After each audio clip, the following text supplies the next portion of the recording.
또한 이뿐 아니라 우리가 환난 중에도 즐거워하나니 이는 환난은 인내를, 인내는 연단을, 연단은 소망을 이루는 줄 알미로다. 부흥회, 저희가 이렇게 어려운 중에도 부흥회를 맞이하여서 함께 예배드릴 수 있게 하심 참 감사합니다. 지난 1년 동안 전 세계가 참 코로나라는 뜻하지 않은 전례 없는 일로 많이 고생하고 아파하고 힘들어했던 것 같습니다.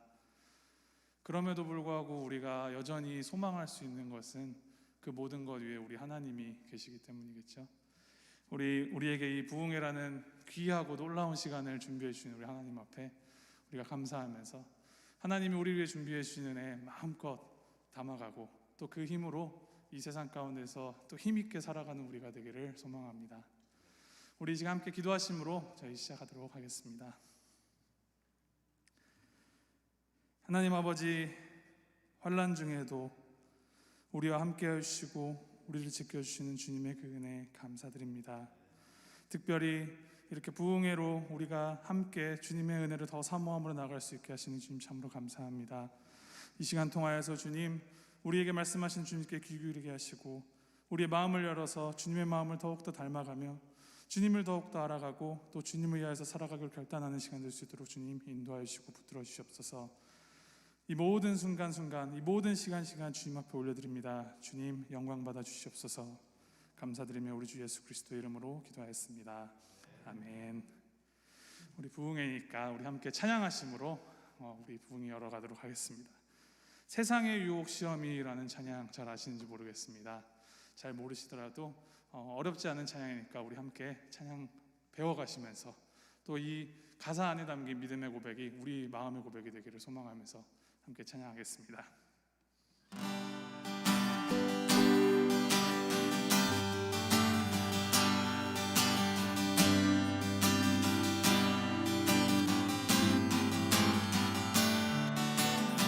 세상의 유혹 시험이, 세상의 유혹 시험이 내게 몰려올 때에 나의 힘으론 그것들 모두 이길 수 없네. 거대한 폭풍 가운데 위축된 나의 영혼 어찌할 바를 몰라 헤매이고 있을 때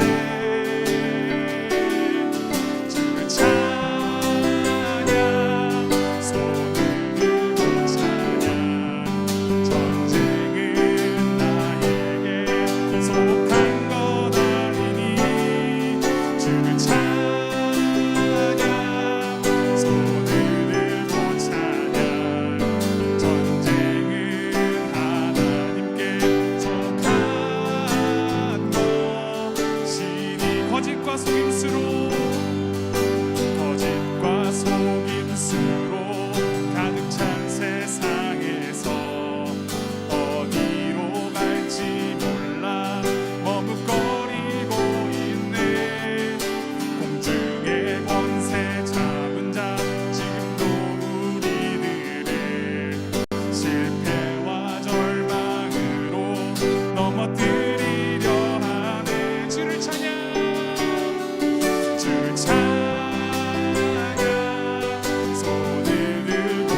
계속해서 찬양합니다. 하나님은 우리의 피난처 되시니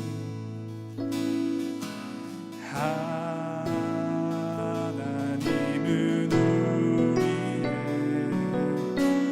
우리의 피난처가 되시며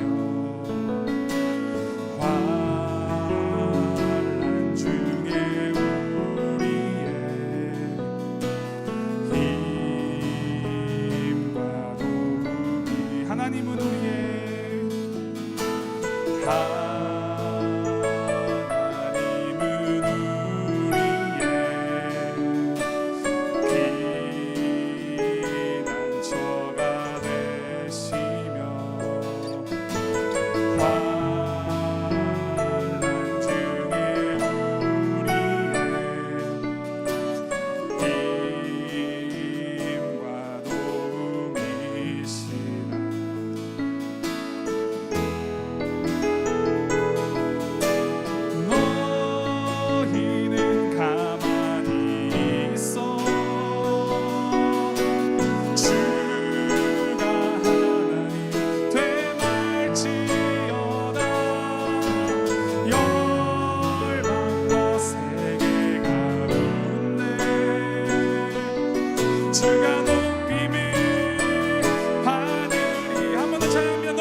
오심을 기다리며 주님 오심을 기다리며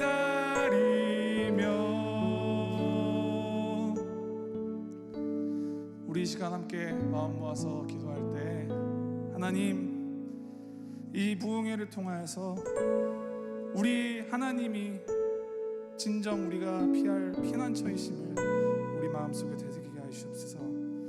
정말 이 전쟁들이 우리가 싸워야 할, 우리가 헤쳐나가야 할 어떤 것이 아니라 이 시간 속에서 우리가 환난 중에도 즐거워할 수 있는 것은 우리 하나님께 우리가 붙들려 있기 때문에 기억하며 우리 하나님에게만 붙들려 살아갈 수 있도록 우리 결단하는 시간 될 수 있도록 인도하여 주시옵소서. 우리 마음을 하나님께 올려드리며 함께 기도하시며 나아가도록 하겠습니다. 함께 기도하시겠습니다.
여호와여, 영광을 우리에게 돌리지 마옵소서.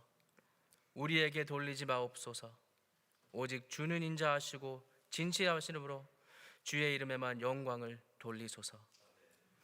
살아계신 하나님 아버지, 오늘 이 저녁 예배 드리기 위해 모인 이 자리에 오직 주님으로 인하여 기뻐하길 원합니다. 저희의 마음과 생각을 아버지의 기쁨과 평화로 가득 채워 주시옵소서. 저희가 아버지의 거룩함과 영광스러움 앞에 경외함으로 나갈 수 있게 하여 주옵소서.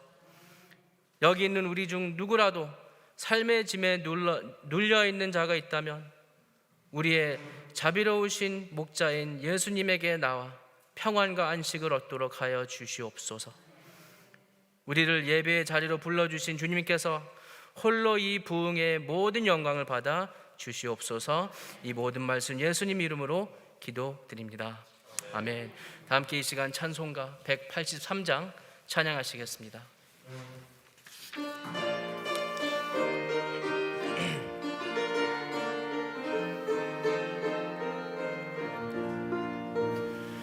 빈들의 마흔불같이 신들은 나의 영혼 주님이 약속한 성령 간절히 기다리네. 가물어 메마른 땅에 단비를 내리시듯 성령의 단비를 부어 새 생명 주옵소서. 한가운 비들이 들려 산전이 춤을 추네. 공비로 내리는 성령 내게도 주옵소서. 가물어 메마른 땅에 단비를 내리시듯 성령의 단비를 부어 새 생명 주옵소서. 절 따라 우로를 내려 조목이 무성하니 갈급한 내 심을 여해 성령을 부으소서. 가물어 메마른 땅에 단비를 내리시듯 성령의 단비를 부어 새 생명 주옵소서. 참되신 사랑의 언약 어길 수 있사오랴. 오늘의 흡족한 은혜 주실 줄 믿습니다. 가물어 메마른 땅에 단비를 내리시듯 성령의 단비를 부어 새 생명 주옵소서.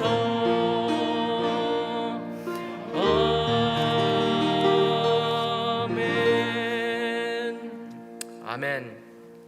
다 같이 사도신경으로 신앙 고백하시겠습니다.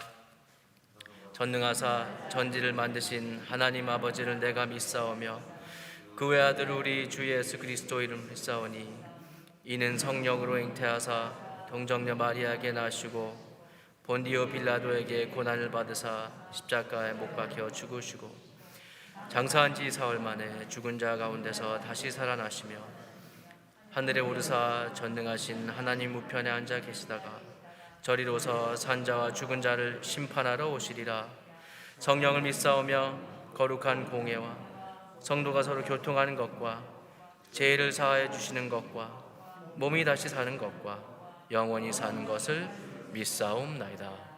아멘. 김훈신 장로님께서 기도해 주시겠습니다.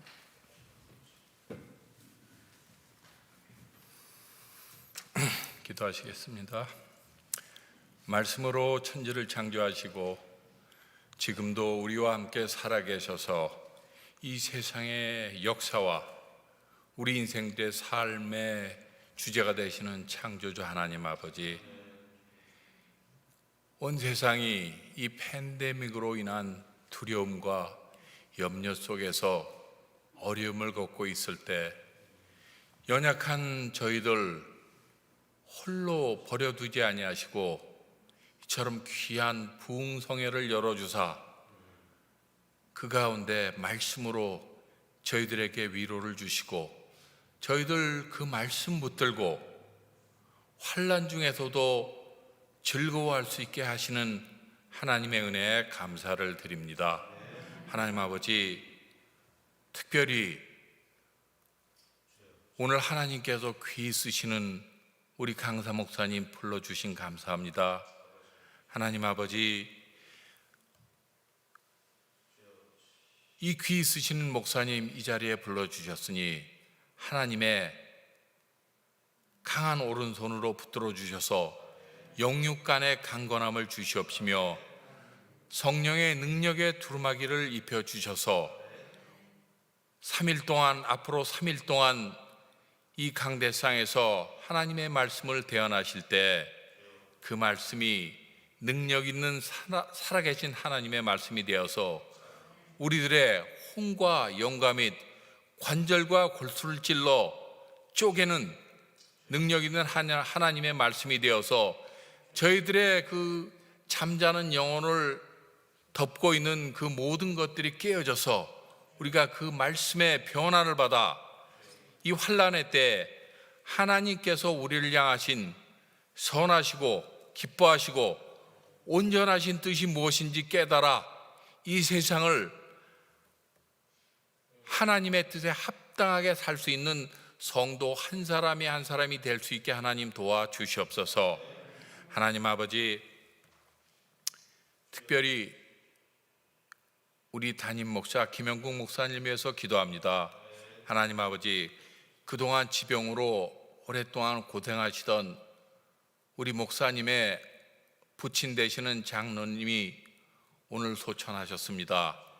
장로님을 하늘나라로 보내고 슬퍼하시는 우리 목사님과 가족, 특별히 평생을 같이 우리 장로님을 동반하여 하나님을 섬기시고 부군을 보내고 슬퍼하시는 우리 권사님, 또 아버지를 보내고 슬퍼하는 자녀, 할아버지를 보내고 슬퍼하는 그 손자 손녀들, 하나님 아버지, 하나님께서 그 천례적인 하늘의 은혜를 그 가정에 내려주시옵기만을 간절히 빌고나옵나이다. 하나님, 목사님 이 참 귀한 천국잔치를 베풀어 놓고서도 이곳에 참석하지 못하는 그 갈급한 마음을 하나님 위로하여 주시옵시며, 하나님 모든 장례 순서를 마치고 교회에 돌아올 때까지 하나님 우리 목사님 영육간에 강건하도록 하나님 돌보아 주시옵기만을 간절히 빌고나옵나이다. 하나님 아버지, 특별히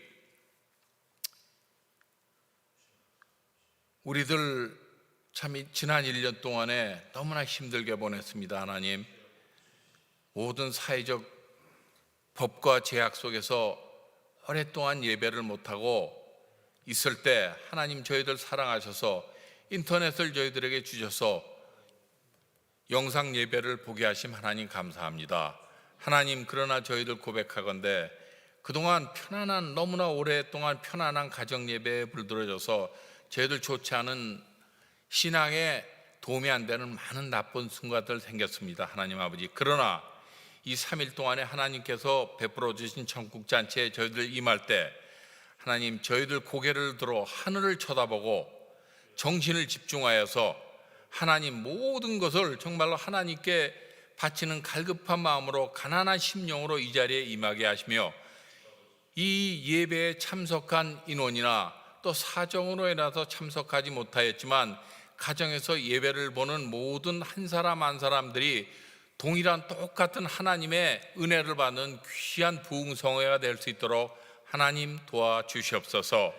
하나님, 이 어려운 때 이 예배를 부흥성회를 위해서 수고하신 손길들이 있습니다. 특별히 우리 박동민 전도사님 수고를 하시오니 정말로 모든 마치는 부흥성회가 마칠 때까지 하나님 동행하여 주시옵기만을 간절히 빌고나옵나이다.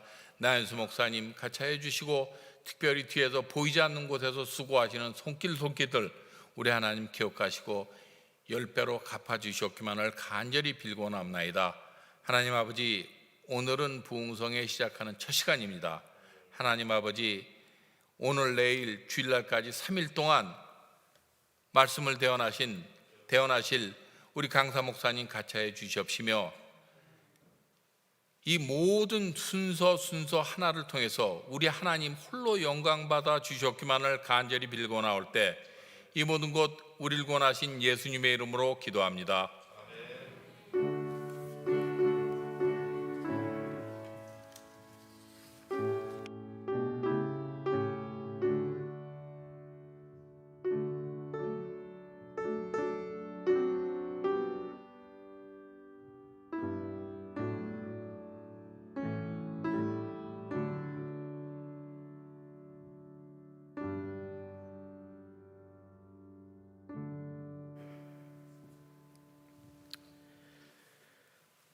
오늘 하나님께서 주시는 말씀은 베드로전서 1장 1절에서 2절 말씀입니다.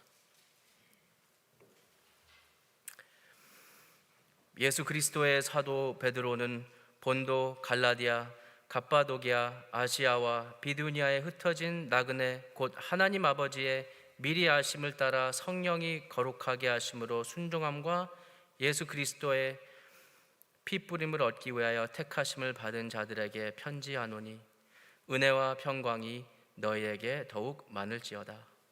아멘. 오늘 초청 강사로 오신 우리 박성일 목사님은 필라델피아 기쁨의 교회를 담임하고 계시는 목사님이십니다. 우리가 목사님을 친숙하게 느끼실 만큼 이전에도 부흥회와 여러 모임에서 은혜로운 말씀을 많이 전해 주셨습니다. 저희는 함께 교회 사역과 선교 분야에서 서로 협력하고 함께 사역해 나가는 것에 대해 참으로 감사합니다. 특히나 어려운 시기에 우리를 위해서 말씀을 전하기 위해 와주신 사랑하는 목사님이 계시다는 것을 큰 축복이 아닐 수 없습니다.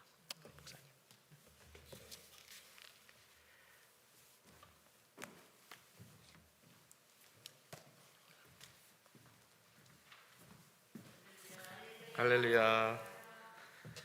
강사는 마스크 벗어도 됩니까? 네, 감사합니다. 우리 라 목사님이 우리말을 참 잘하시네요. 예, 제가 영어노회에서 항상 백권에서 이만큼 우리말을 하는 그 상황을 뵙지를 못했는데 오늘 보니까 너무 잘하시네요. 감사합니다.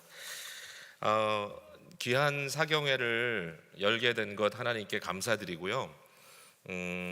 제가 오늘 저녁 식사를 하면서 우리 장로님하고 또 우리 목사님하고 이전에 이 교회에 와서 사역했던 그 경험들을 또 일정들 이렇게 다시 좀 되돌려 보니까 사경회를 인도했던 거는 2014년이더라고요. 벌써 참 깜짝 놀랐어요. 2014년 가을에 아직도 제가 기억에 있는데 그때는 빌립보서 말씀을 가지고 여러 번 설교를 했던 기억이 있고요. 그리고 그 이후에도 보니까 제가 그 교회 또 여러 행사 때 임직식이라든지 또 재직 수련회라든지 이런 기회 때 와서 여러분 뵀던 것 같아요. 예, 근데 제가 기억에 남는 또 한 번의 그 모임은 아마 주일 저녁이었던 것 같은데 저희가 주일 사역을 제가 필라델피아에서 다 마치고 그날 아마 늦게까지 여러분들이 재직 수련회 했던 때 같습니다. 제가 그때 말씀을 뭘 했지? 제가 기억을 해보니까 그때는 제가 빌레몬서를 가지고 말씀을 나눴던 기억이 또 났어요. 제가 참 신기하게 생각합니다. 왜냐하면은 설교하고 나서 무슨 말씀 전했지 하고 이렇게 생각나는 집회가 이렇게 많지가 않거든요. 솔직히 다 기록해 놓는 것도 아니고 또 여러 군데 이렇게 다니다 보면 가끔 대부분 이제 제가 잊어버리는데 어떻게 우리 볼티모 교회 와서 말씀 전한 건 이렇게 다 기억이 날까? 그만큼 아마 여러분과의 만남이 저에게는 굉장히 뜻깊은 시간들이었던 것 같고요. 오늘도 이 팬데믹 가운데 물론 이제 많은 분들이 또 온라인으로 지금 아마 유튜브로 집에서 또는 다른 곳에서 또 이 시간에 참여하고 계시겠지만 또 이렇게 대면으로 저희들이 만나서 집회를 할 수 있다는 그 자체도 너무 감격적입니다. 감격적이고요.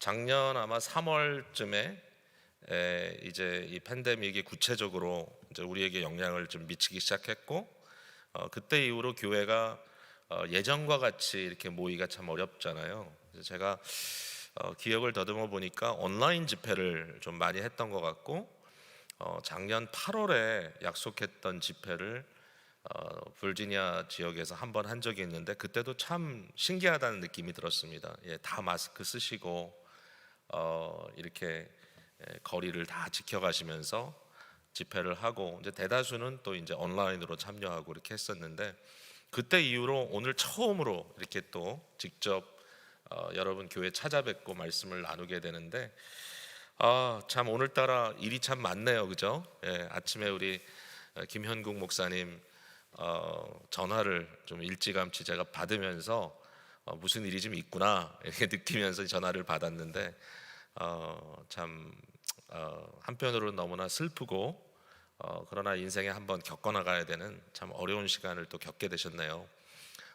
이 자리에 이 피지컬리 함께하지 못하시지만 아마 마음으로는 물론 계시고, 아마 어쩌면 전화를 가지고라도 유튜브로 지금 보시고 계시지 않을까. 이 와중에도 하여튼 마음 좀 편안하게 우리 목사님 이 시간에 좀 내려놓으시고, 그 가족의 또 슬픔과 아쉬움에 동참하시고, 목사님도 많은 위로 받으셨으면 참 좋겠습니다.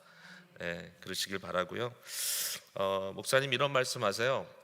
이 사경회를 준비를 했는데, 만약에 강사가 다른 사람이었으면 본인이 더 마음이 힘들었을 텐데 저라서 좀 편안하시다고. 그 말씀은 저를 굉장히 편안하게 또 아주 친한 이렇게 친구로 생각하신다는 말씀이셔서 감사했고, 제가 목사님께 드린 말씀은 이렇게 어려울 때 곁에 있어 드려야 하는데 그렇게 못하지만 이렇게라도 목사님 자리를 지켜줄 수 있어서 제가 너무 감사합니다 그랬더니 너무 감사하다고 이렇게 말씀 전해 주셨습니다. 여러분, 이 사경회가 특별한 의미가 있다고 생각하고요.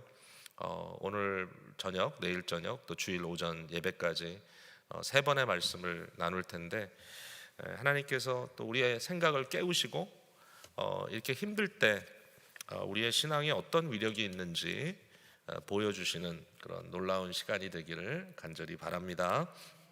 네, 제가 오늘 본문을 베드로전서 1장 1절과 2절 말씀을 잡았습니다. 사실 이제 주일까지 길지 않은 베드로전서 1장 1절에서 9절 말씀만 제가 세 번의 메시지로 나눠서 나누려고 이렇게 준비를 해왔거든요. 근데 이제 생각을 해보니까 저희가 이제 주제 본문을 로마서 5장 3절과 4절로 잡았던 것 기억이 났고요. 물론 이제 같이 얘기를 하면서 이제 잡았는데, 목사님께서 이 구절을 얘기하시면서 여기에 환난 중에도 즐거워한다, 환난 중에도 즐거워한다, 이 말씀을 우리 이번 사경에 좀 주제로 삼으면 좋겠다 이제 이렇게 말씀해 주셨기 때문에, 이 로마서 5장 3절에 나와 있는 이 환난 중에도 즐거워한다는 말의 의미가 뭔지를 조금 한번 우리가 생각해 보고, 이것을 너무나 잘 풀어주고 있는 베드로전서로 또 이동해서 잠깐 말씀을 좀 나눴으면 좋겠다라고 생각을 해봅니다. 여러분, 그 로마서 5장을 한번 펴보시면 좋겠네요. 성경책 갖고 계시면 로마서 5장 신약성경 245면인데요. 로마서 5장 3절 말씀에 다만 이뿐 아니라 우리가 환난 중에도 즐거워하나니, 이제 그러면서 환난과 인내, 연단, 소망, 이런 우리의 삶에 경험되는 신앙의 이 여정을 여기서 이제 말씀해 주시고 계신데, 환난 중에도 즐거워한다라는 말을 우리가 어떻게 이해하면 좋을까? 일단 여기서 좀 문을 좀 열어놓고 우리가 계속해서 이번 집회를 좀 같이 나눴으면 좋겠는데, 과연 환난 중에서 즐거워한다는 게 가능한지, 환난 중에서 즐거워하는 게 이게 정상적인 일인지, 이걸 어떻게 이해하면 좋겠는지. 여러분, 환난 중에서는 자연스러운 것은 물론 슬퍼하는 것이고 고통스러워하는 겁니다. 환난이라는 말 자체가 고통스럽다는 뜻이거든요. 그러니까 환난이라는 말 자체가 굉장히 어려운 상황에 봉착했다라는 그런 의미가 아니겠습니까?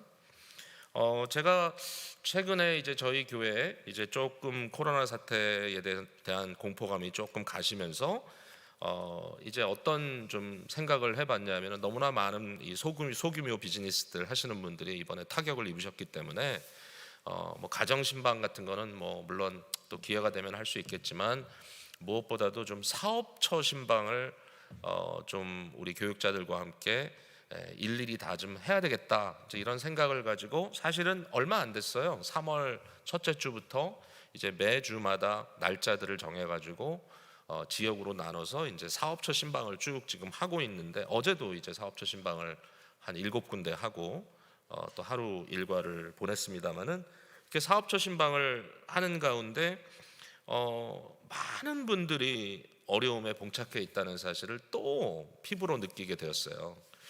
저희가 예상했던 것보다 우리가 알고 있던 것보다 더 많은 비즈니스가 문을 닫았더라고요. 그러니까 말씀을 그냥 안 하셨어요, 이분들이. 나중에 보니까 우리 비즈니스 어느 달에 닫았습니다. 이제 방문하겠다고 하니까 이제 이런 말씀을 하셔서 참 어렵다, 참 어렵다. 근데 이제 가서 이제 이야기를 듣다 보면 대부분 스토리 라인이 비슷합니다. 일단은 제일 힘든 부분이 이 렌트를 내는 부분입니다. 자기가 소유한 건물에서 비즈니스하는 분들이 많지 않으니까 이제 대부분 건물을 리스하고 이렇게 해가지고 비즈니스를 하는데 이 팬데믹 가운데 비즈니스가 전혀 안 되고 이제 많은 시간에 문을 닫아야 함에도 불구하고 이 랜드로드와 관계에서 전혀 니고시에이션이 안 된다. 그러니까 물론 된 집도 있지만 많은 분들이 안 되고 또 어떤 경우는 그냥 앞으로 어떻게 될지 모르겠지만 일단 못 내고 있습니다. 이런 집들도 있고 그래서 그 랜드로드와의 관계에서 오는 이 텐션이 굉장하더라고요. 또 심각한 문제는 커스터머들이 발이 끊겼다는 거죠. 많은 경우에 이제 저희 지역에도 세탁업 하시는 분들이 많은데 세탁업에 신방을 가면은 우리가 보통 직장 신방을 가면은 뭐 한 15분, 뭐 길어야 30분 이렇게 잠깐 얘기하고 기도하고 나오는데 이 세탁업 하시는 분들 신방을 가면은 1시간이고 2시간이고 못 가게 해요. 왜냐하면 손님이 없어요. 그래가지고 이제 그 상황을 이렇게 보면서 참 너무 힘드시겠다. 정말 1시간을 앉아 있는데도 손님 한 분이 안 들어오더라고요. 그래서 손님이 발이 끊겼다. 그 다음에 이제 세 번째 또 문제는 뭐냐면 자신들의 이 재정도 다 고갈되고 그 다음에 뭐 건강에 대한 어떤 위협 같은 것도 굉장히 구체적으로 좀 느끼고 있고 몸도 많이 쇠약해지고 뿐만 아니라 이 정신적으로 이 감정적인 기복이 너무 심해져가지고 이제 시도 때도 없이 갑자기 팍 꺼지고 우울해지고 이런 생각들이 자꾸 들어오고 거기에다가 온라인으로 예배를 드리지만 영적인 고갈을 너무 심각하게 느끼고 있다. 그리고 이제 솔직하게 얘기하세요. 처음에는 주일날 옷도 다 이렇게 깨끗하게 입고 성경책 딱 앞에 갖다 놓고 정자세로 예배 드렸는데 지금은 이렇게 피곤하면 비스듬히 소파에 눕기도 하고 그리고 이제 그것보다 더 나쁜 건 뭐냐면은 아예 라이브로 안 보시고 본인이 편한 시간 기다렸다가 보시고 그때 보면 이제 좋은 게 뭐냐면은 이렇게 자기가 별로 안 좋아하는 분이 기도 인도하면 쑥쑥 앞으로 그냥 지나가 버리고 패스트포워드하고 그냥 듣고 싶은 거 보고 싶은 것만 보고 예배를 뭐 1시간 한 15분 예배를 드리면 한 40분에 축소해서 드릴 수 있고 뭐 이런 이제 얘기들이 오가는 그런 가운데 참 이게 심각하구나, 너무 심각하구나 이제 이런 생각을 이제 하게 됐어요. 여러분 이 정도 되면 힘들잖아요. 이 정도 되면 힘들잖아요, 그죠? 저희가 지금 이제 저희 교회는 이제 매일 성경 갖고 말씀 묵상하는데 이제 출애굽기 시작을 다시 이제 하면서 그 모세가 백성들을 인도하여 내기 위해서 보냄을 받았지만 바로에게 갔더니 어떤 일이 벌어졌습니까? 이스라엘 백성들이 더 심각한 노동과 착취를 당해야만 하는 어려움이 있었던 거죠. 그러니까 이제 그 장면을 보면 이 출애굽기 앞부분에 이제 5장 이런 장면을 보면 일단 바로는 더 강박하게 지금 너무너무 나쁘게 애굽 사람들은 행동을 하고 있고 거기에다가 이스라엘 민족들은 모든 기력이 다 떨어져 있고 거기에다가 이제 제일 심각한 문제는 모세가 하나님 앞에 나는 입술이 둔한 자입니다. 그 얘기를 계속 반복해요. 아무리 자기가 노력을 해도 이 상황을 어떤 설득력이라든지 나의 노력을 통해서 극복할 수 있는 능력이 내 안에 없습니다. 그러니까 이 삼중고라. 원수는 원수대로, 대적자는 대적자대로, 또 자기 민족대로 자기 자신의 모습을 보았을 때도 전혀 안 된다. 아마 이와 비슷한 상황을 많은 분들이 지금 경험하고 있지 않을까. 사실 그렇다. 지난 1년 동안 참 힘들었다라는 생각을 해봅니다. 자, 이 정도가 되면 우리가 힘들다, 고통스럽다, 슬프다 이렇게 해도 되는 거 아니에요? 아니, 환난 중에 고통스러워하고 환난 중에 슬퍼하는 게 당연하죠. 근데 왜 환난 중에 즐거워한다 그랬을까? 이게 일반적인 논리인가? 여러분, 오늘 우리가 이렇게 타이틀을 붙였습니다. 환난 중에도 즐거워합니다. 근데 이게 그냥 구호입니까? 구호? 아무런 현실감이 없는? 근데 사실상 생각해 봤을 때 이게 그렇게 일반적인 논리는 아니다. 그럼 이게 무슨 논리냐 도대체? 무슨 논리냐? 여기에 대한 답은 한마디로 신앙적인 논리인 거죠. 신앙적인 논리. 그러면 신앙적인 논리는 무작정이냐? 신앙적인 논리라고 하는 것은 아무런 사실은 그 안에 진짜 논리라고 말할 만한 가치도 없는 그냥 무작정 아무런 어떤 논리적인 그러한 인식이나 이해가 도저히 불가능한 그냥 억지를 부리는 것이냐 신앙적이라는 게. 근데 아니잖아요. 신앙적인 논리잖아요. 논리. 일반적인 이 세상 사람들이 현세 속에서 자연주의 속에 빠져서 살면서 인과관계, 자연의 인과관계 정도만 파악하고 그냥 일반적인 삶에 일반적인 것을 기대하면서 살아가는 사람들, 기껏해야 요행을 가끔 바라는 정도? 이제 이러한 것을 가지고 살아가는 사람들도 논리가 있잖아요. 자기 나름대로. 그런데 우리는 그런 사람들이 아니잖아요. 일반 사람들이 하는 거 누가 못해요? 성경에 그런 얘기 많이 하시잖아요. 우리 주님께서 그렇게 말씀하시잖아요. 만약에 우리가 나를 사랑하는 사람만 사랑한다면, 내게 좋은 것을 하는 사람에게만 좋은 것으로 돌려준다면 그게 뭐가 특별하겠냐? 죄인과 세리들도 그렇게 한다. 전혀 거기에는 특별한 게 없다. 일반 사람들처럼 생각하고 살 수 있지만, 그러나 믿음의 논리라는 게 있다는 거죠. 믿음의 논리. 우리는 믿음의 논리를 지닌 자들이죠. 우리가 그 선물을 받은 거예요. 믿음의 선물을. 여기 로마서 5장 1절에 보니까 우리가 믿음으로 의롭다 하심을 받았으니, 2절에도 또한 그로 말미암아 우리가 믿음으로 서 있는, 이 믿음이란 말을 계속 반복한단 말이에요. 믿음이란 말을. 믿음으로 의롭다 하심을 받았으니 우리 주 예수 그리스도로 말미암아 하나님과 화평을 누리자. 이렇게 이제 말씀해 주시고 있는 겁니다.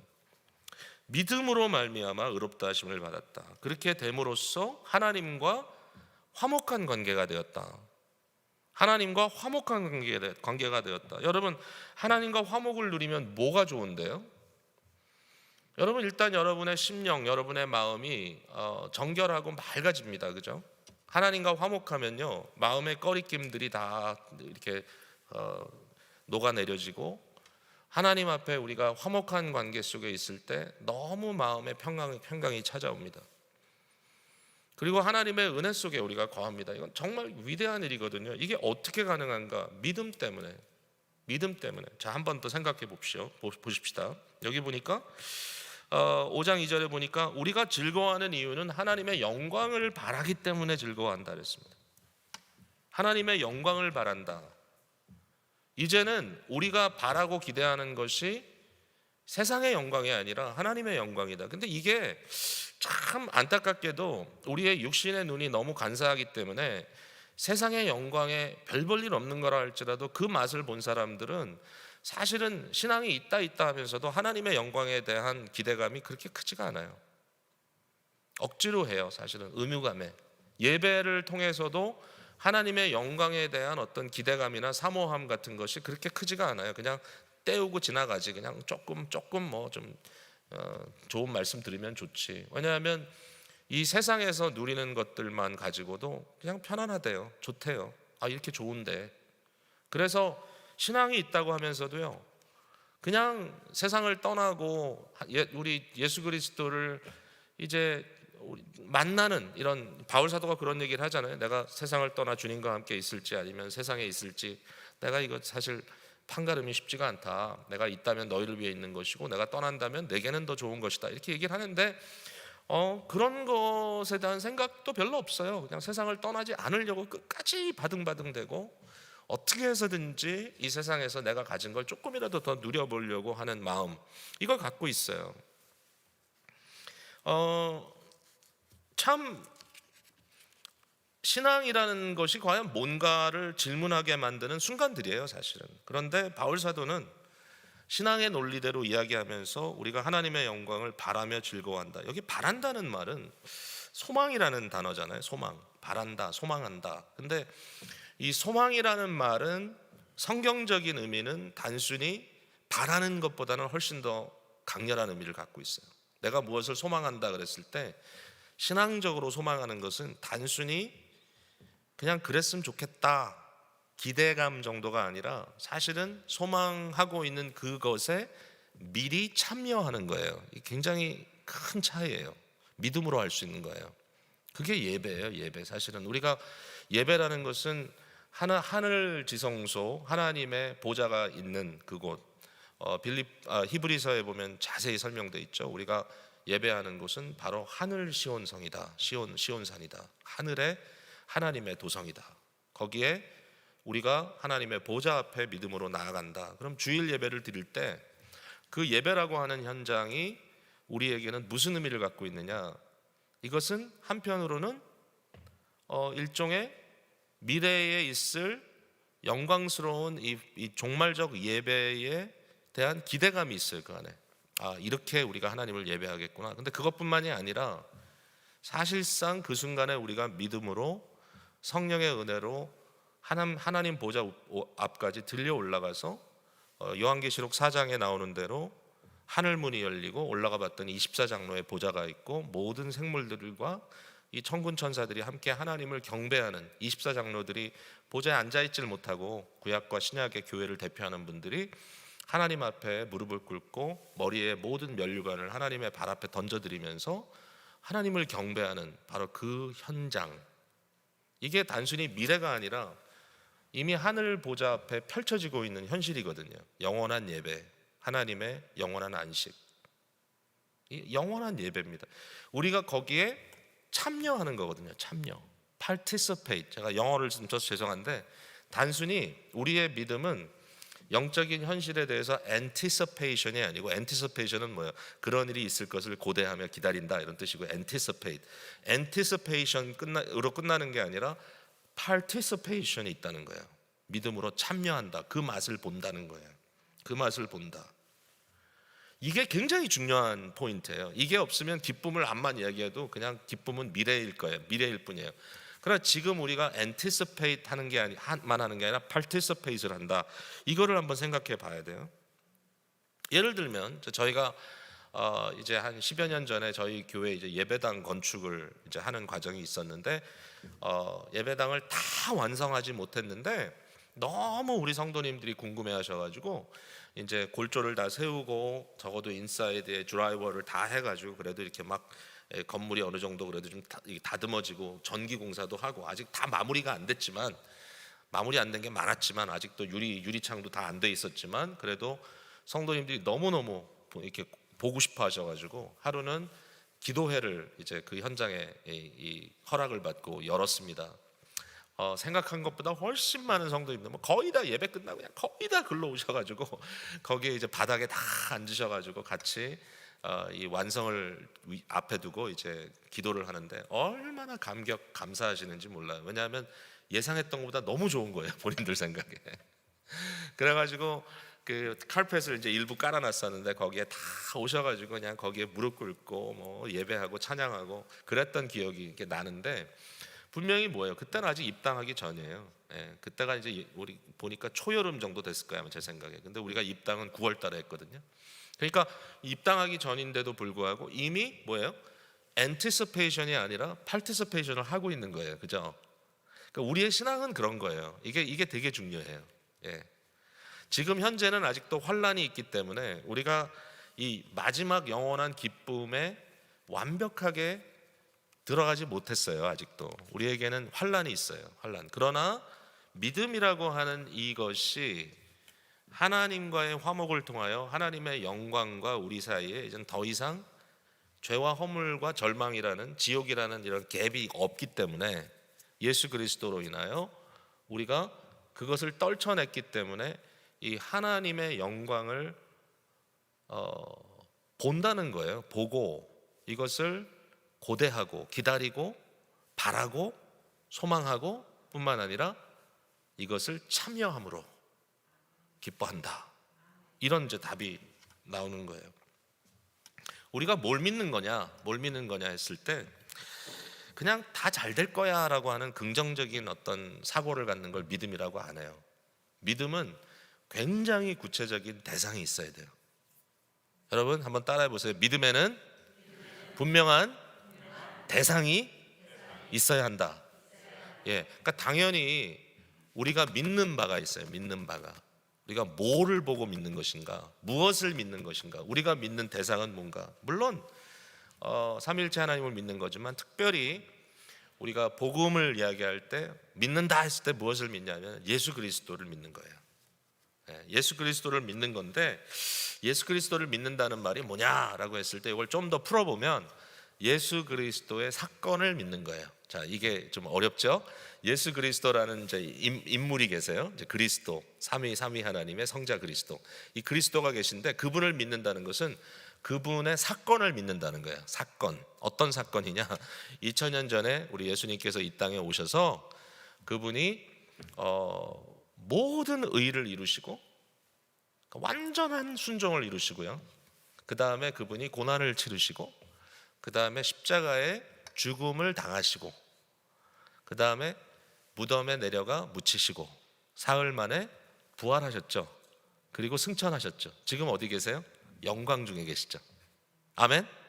예, 예수 그리스도의 사건이라 그래요. 이거를 예수 그리스도의 사건. 예수 그리스도의 사건을 믿는 거예요. 우리가 그분도 믿지만 그분이 이런 사건을 치르셨다. 근데 진짜 중요한 건 뭐냐면은 예수 그리스도를 나의 대상으로 믿고 그 사건을 믿는데 사실은 뭐를 진짜 믿는 건가 하면 예수 그리스도께서 하신 모든 것이 나를 위하여 하신 것이다는 걸 믿는 거예요. 그리고 내가 그리스도와 하나가 된다는 걸 믿는 거예요. 그리스도 사건에 내가 참여한다는 것을 믿는 거예요. 참여라는 말이 또 나왔네요. 그러니까 예수 그리스도가 의로운 삶을 사셨다. 날 위하여 대신 사신 것이고요. 그리스도의 고난, 나를 위하여 당하신 고난이고요. 그리스도의 십자가, 죽음, 날 위하여 죽으신 거고요. 그리스도의 묻히심, 날 위하여 묻히신 거고요. 그리스도의 부활, 날 위하여 부활하신 거고요. 심지어는 그리스도가 하나님 보좌 우편에 앉으신 것도 날 위하여 앉으신 거예요. 왜냐? 몇 가지 의미가 있는데, 하나는 예수님이 대제사장으로 중보자 역할을 하고 계신다는 의미도 있고요. 또 하나는 뭐냐면 에베소서 2장에 나온 대로 우리가 그리스도와 함께 하늘 보좌에 앉아요. 그리스도가 하셨기 때문에 우리도 해요. 여러분, 예수 그리스도 사건은 예수님이 하나님이시기 때문에 신적인 어떤 그런 목적으로 이루신 것이라기보다는 인간으로 이루신 거예요. 완벽한 인간으로. 저와 여러분이 그것에 동참하기 위해서.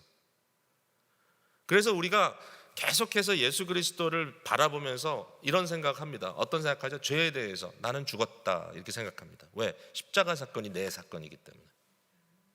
하나님의 저주, 하나님의 심판에 대하여 나는 죽었다. 나는 무관하다. 왜? 예수님께서 당하신 그 모든 것을 내가 당했기 때문에. 십자가에서 그리스도가 대신 당한 거지만 내가 당했다고 믿는 거예요. 예? 죽음의 권세를 내가 이긴다 믿는 거예요. 그리고 부활을 믿는 거예요. 나의 부활을. 예수 그리스도의 부활은 부활의 첫 열매. 그러니까 first case.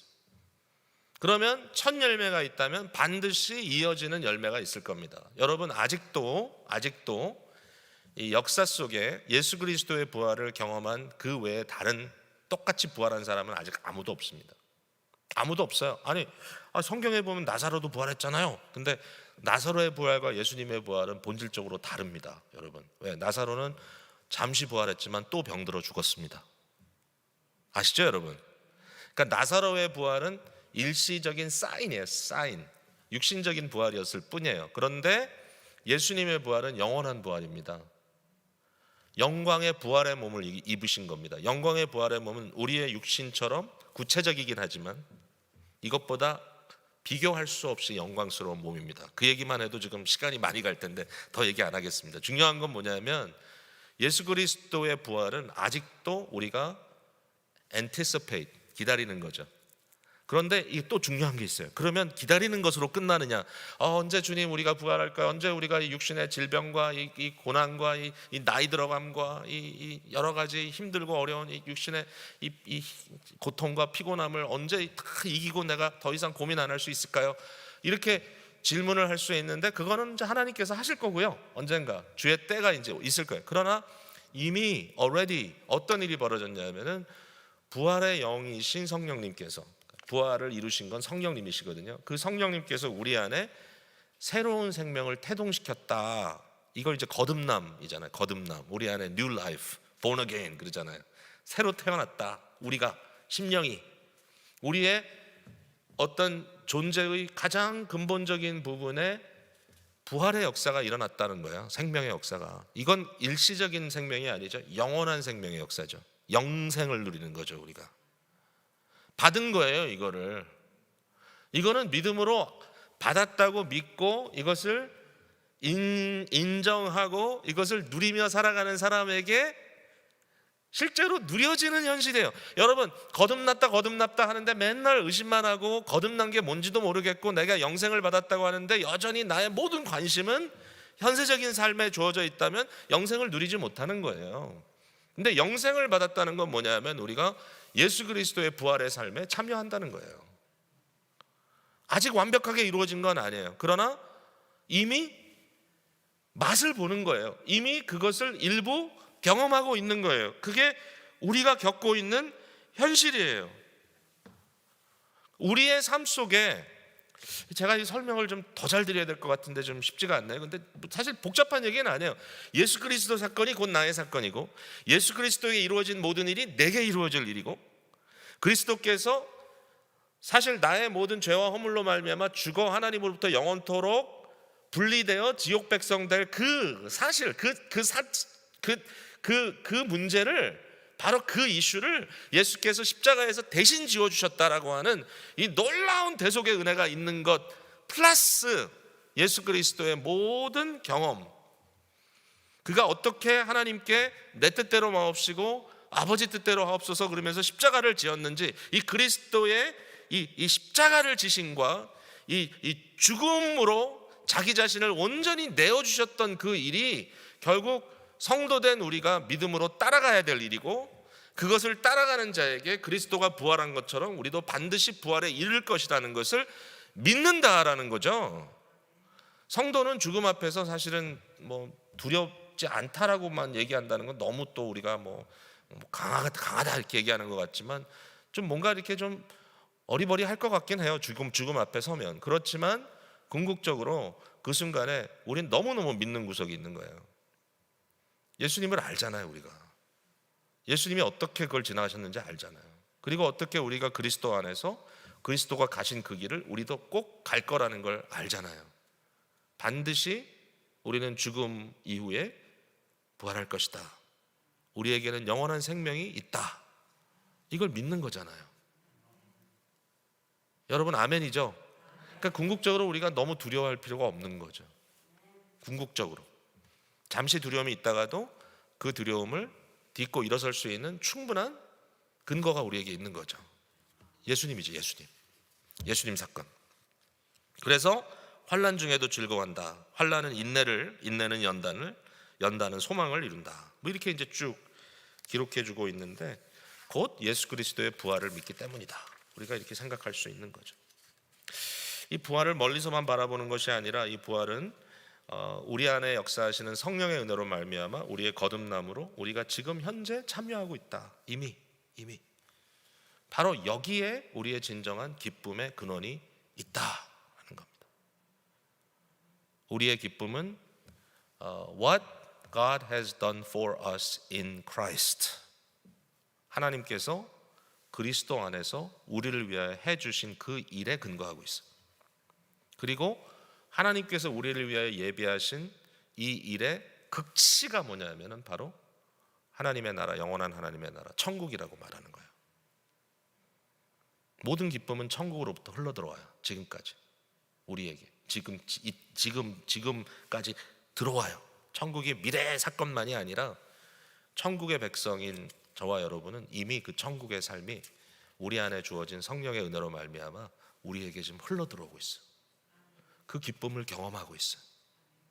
여러분, 작은 기쁨이라도 성도들은 소홀히 하지 않아요. 왜냐하면 그 기쁨은 천국의 기쁨이고요. 지금은 그 기쁨이 우리에게 물방울처럼 똑똑똑 떨어지는 정도로밖에 못 느껴요. 우리가 사실은 아무리 기쁘다 그래도 그 정도예요. 무엇에 비하면 앞으로 폭포수처럼 쏟아질 그 마지막 우리의 삶의 궁극적인 목적지에 비하면. 그러나 분명한 것은 뭐냐면 이미 우리는 거기에 참여하고 있다. 단순히 기대만이 아니라 참여하고 있다. 바울 사도가 그 얘기를 하는 거예요. 우리가 환난 중에도 즐거워합니다. 왜?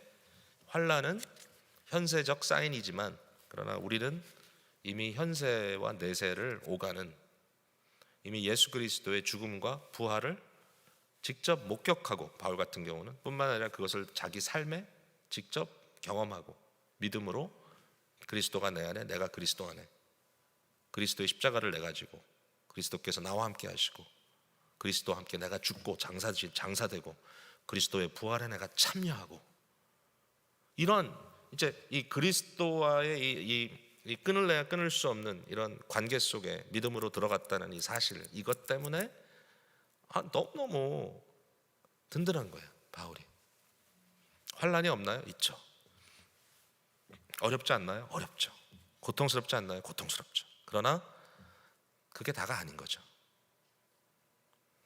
이것은 우리에게 인내를 요구하고, 인내를 요구할 때 이것은 우리에게 캐릭터를 빌드업하는 연단을 주고, 연단의 연속 속에 나는 끊임없이 내 마음에 소망을 품게 되고, 그 소망은 끊임없이 나로 하여금 이 영원한 하나님의 약속, 부활과 하나님의 나라에 참여하게 되는 이 삶이 내게 지금 진행되고 있다.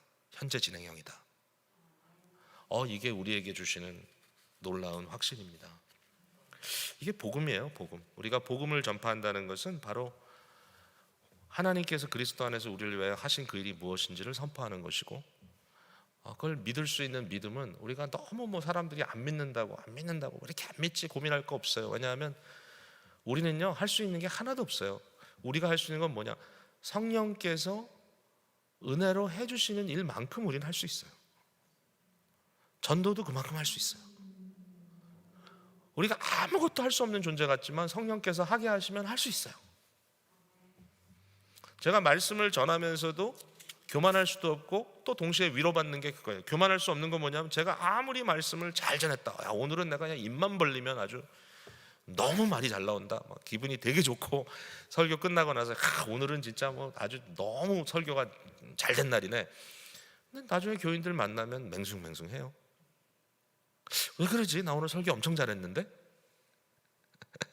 근데 어떤 날은요 막 버벅거리고 그렇게 안 풀리고 막 논리정교 잘 안 되는 것 같고 너무너무 힘든데 끝나고 나서 성도님들이 카톡으로 오늘 말씀 이 부분이 너무 은혜 받았어요. 제가 깨달은 게 있다니까요. 계속 깨닫는 거예요. 뭐냐면은 성령께서 은혜 주시는 만큼 우리는 할 수 있다. 아멘이죠? 그러니까 너무 걱정하지 마세요. 일단 본인 자신들이 성령님께 풍성하게 은혜 받으시고요. 그리고 주께서 은혜 주시는 만큼 내가 할 수 있습니다라고 그렇게 믿고 살아가시면 됩니다.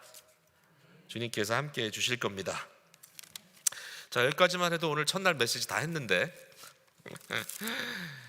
이제 한번 베드로전서 가볼까요? 자, 왜 제가 베드로전서를 선택을 했냐면 좀 전까지 말씀드렸던 이 로마서 5장 3절의 주제를 가장 잘 풀어준 말씀이 베드로전서인 것 같아요.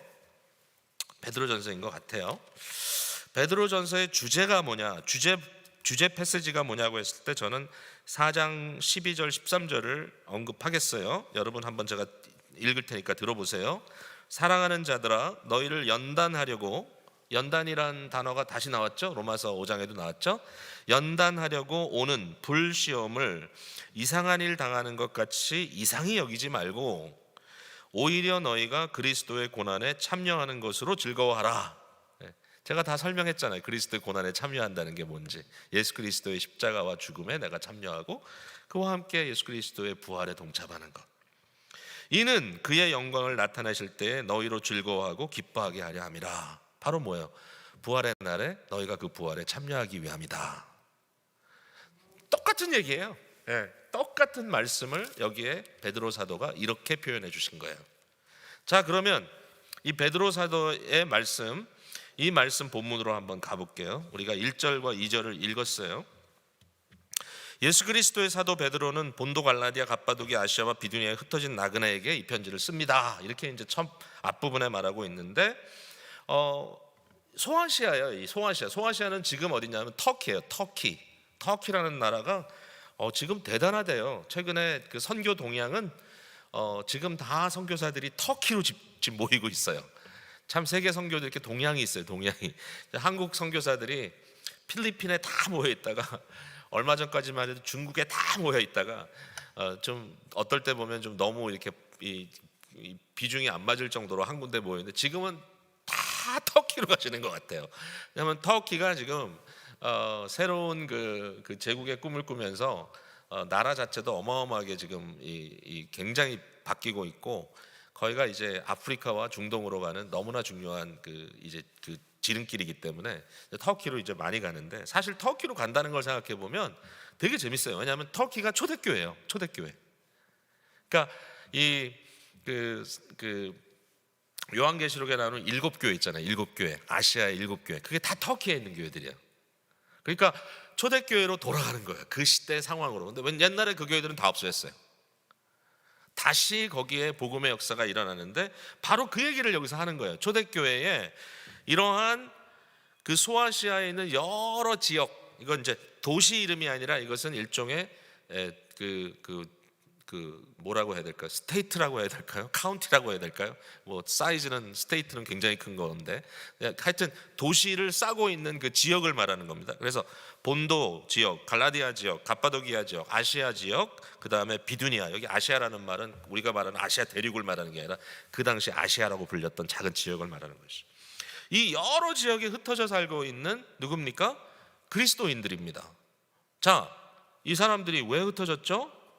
일단 이 지역에 있는 교회들의 리더들은 왜 거기까지 가게 됐느냐 하면은, 복음을 받은 이들이 환난과 핍박으로 말미암아 여러 지역으로 흩어지다 보니까 거기까지 가게 된 겁니다. 1차적으로. 그러니까 복음으로 인한 환난과 핍박을 당하면서 그들이 아시아 여러 지역으로 지금 흩어져 있다. 뿐만 아니라 흩어진 자들이 전한 복음 때문에 각 지역에 두루두루 교회들이 세워져 있는 겁니다. 물론 이제 그 당시에 교회라는 건 이런 건물을 세웠다는 게 아니라 대부분 가정교회였을 것입니다만은, 그러나 그 지역을 대변하는 신앙 공동체들이 있었다. 그 신앙 공동체를 세운 사람들은 환난과 핍박으로 말미암아 각 지역에서 흩어졌다가 거기까지 오게 된 사람들이고, 그 사람들이 그 지역에서 뿌리를 내리면서 거기서 복음을 전파했을 때 교회들이 형성되기 시작했다. 그래서 아시아 지역에, 이 소아시아 지역에 흩어진 그리스도인들이 생겨났다라고 하는 거죠. 근데 이 교회 성도들의 그 당시의 특징을 보면은 대부분이 이게 이제 네로 황제 시대일 겁니다. 아마도 이때는 그러니까 로마의 이 제국의 정치 체제 안에 있는데, 그 안에 문화, 종교, 경제적으로 그리스도인들은 일반인들과 같은 삶을 살지 않았기 때문에 오는 많은 압박들이 있었습니다.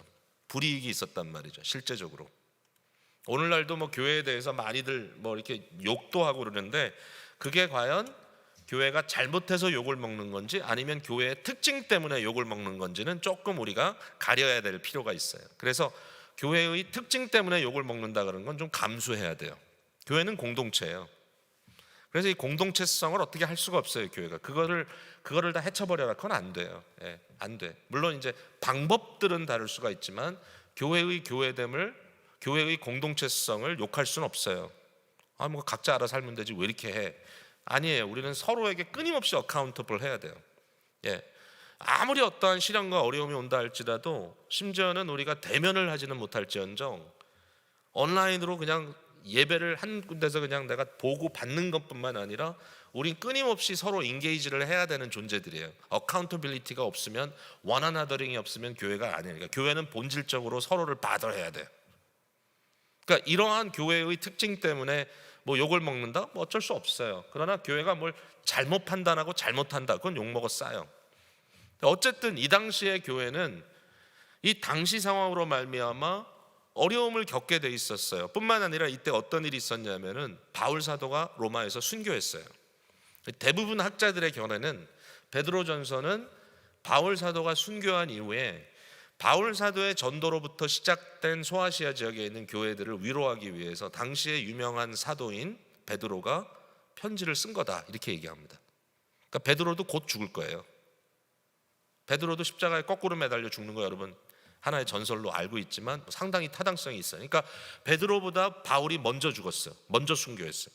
근데 그 짧은 그 기간 동안에 베드로가 자기도 죽을 걸 알지만 그러나 먼저 간 바울로 인하여 마음에 굉장히 상심하고 있는 이 소아시아 지역에 있는 교회들을 향하여 이 편지를 보냈다. 위로의 편지를. 너에게 어떤 환난이 있다 할지라도 너희가 절대로 기밥하지 마라. 너희를 비방하는 이방인들 가운데서 너희가 절대로 주눅들지 마라.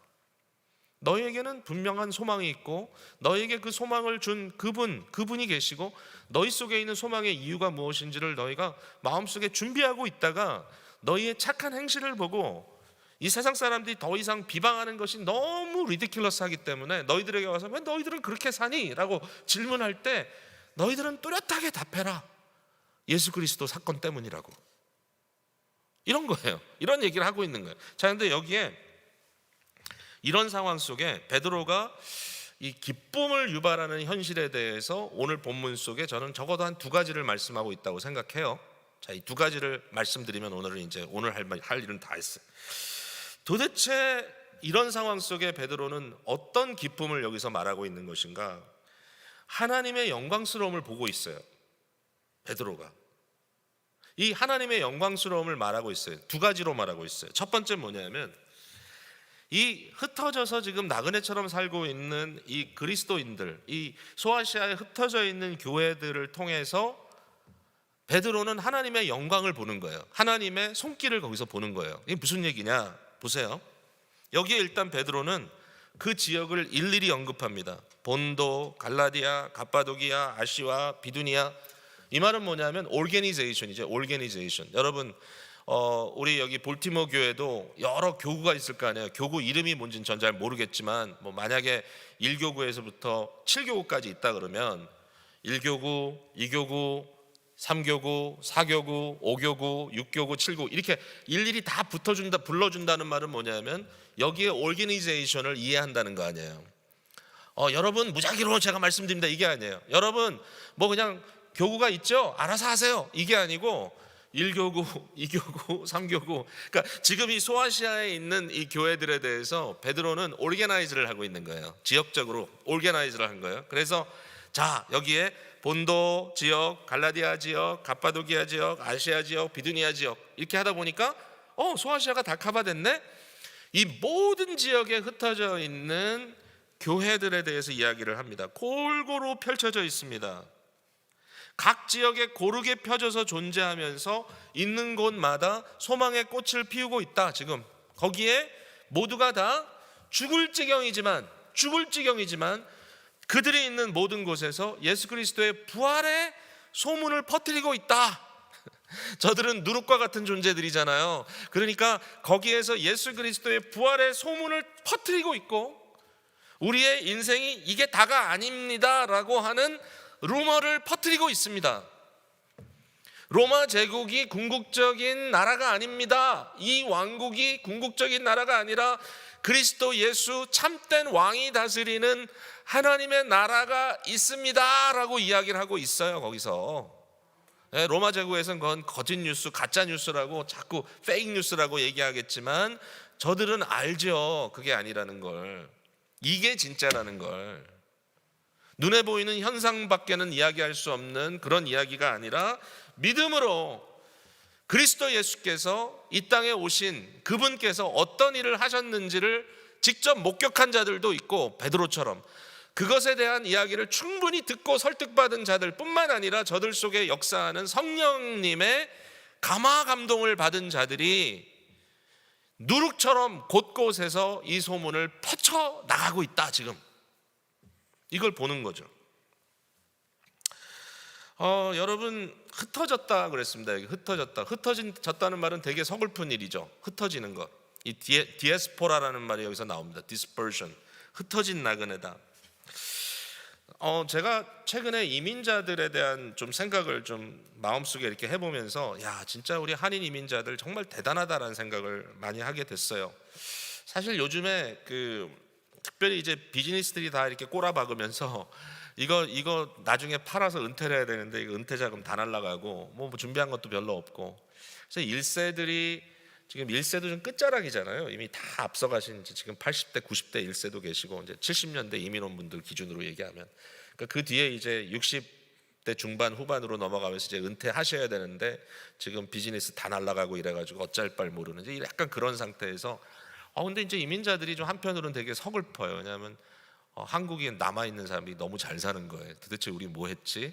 뭐 이런 질문이 이제 생기기도 하는데 이때 이제 70년대 이후에 그 이민의 상황을 보니까 70년대 초반 뭐 60년대 후반까지 갈 수도 있겠지만 하여튼 그때의 전 세계로 흩어졌던 우리 한인 디아스포라의 모습이 뭔가 정말 비참했잖아요. 예, 그래서 많은 분들이 독일의 광부로 갔잖아요. 예, 제가 독일에 집회 갔다가 정말 그분들 만났거든요. 거기 간호사로 갔잖아요. 많은 분들이.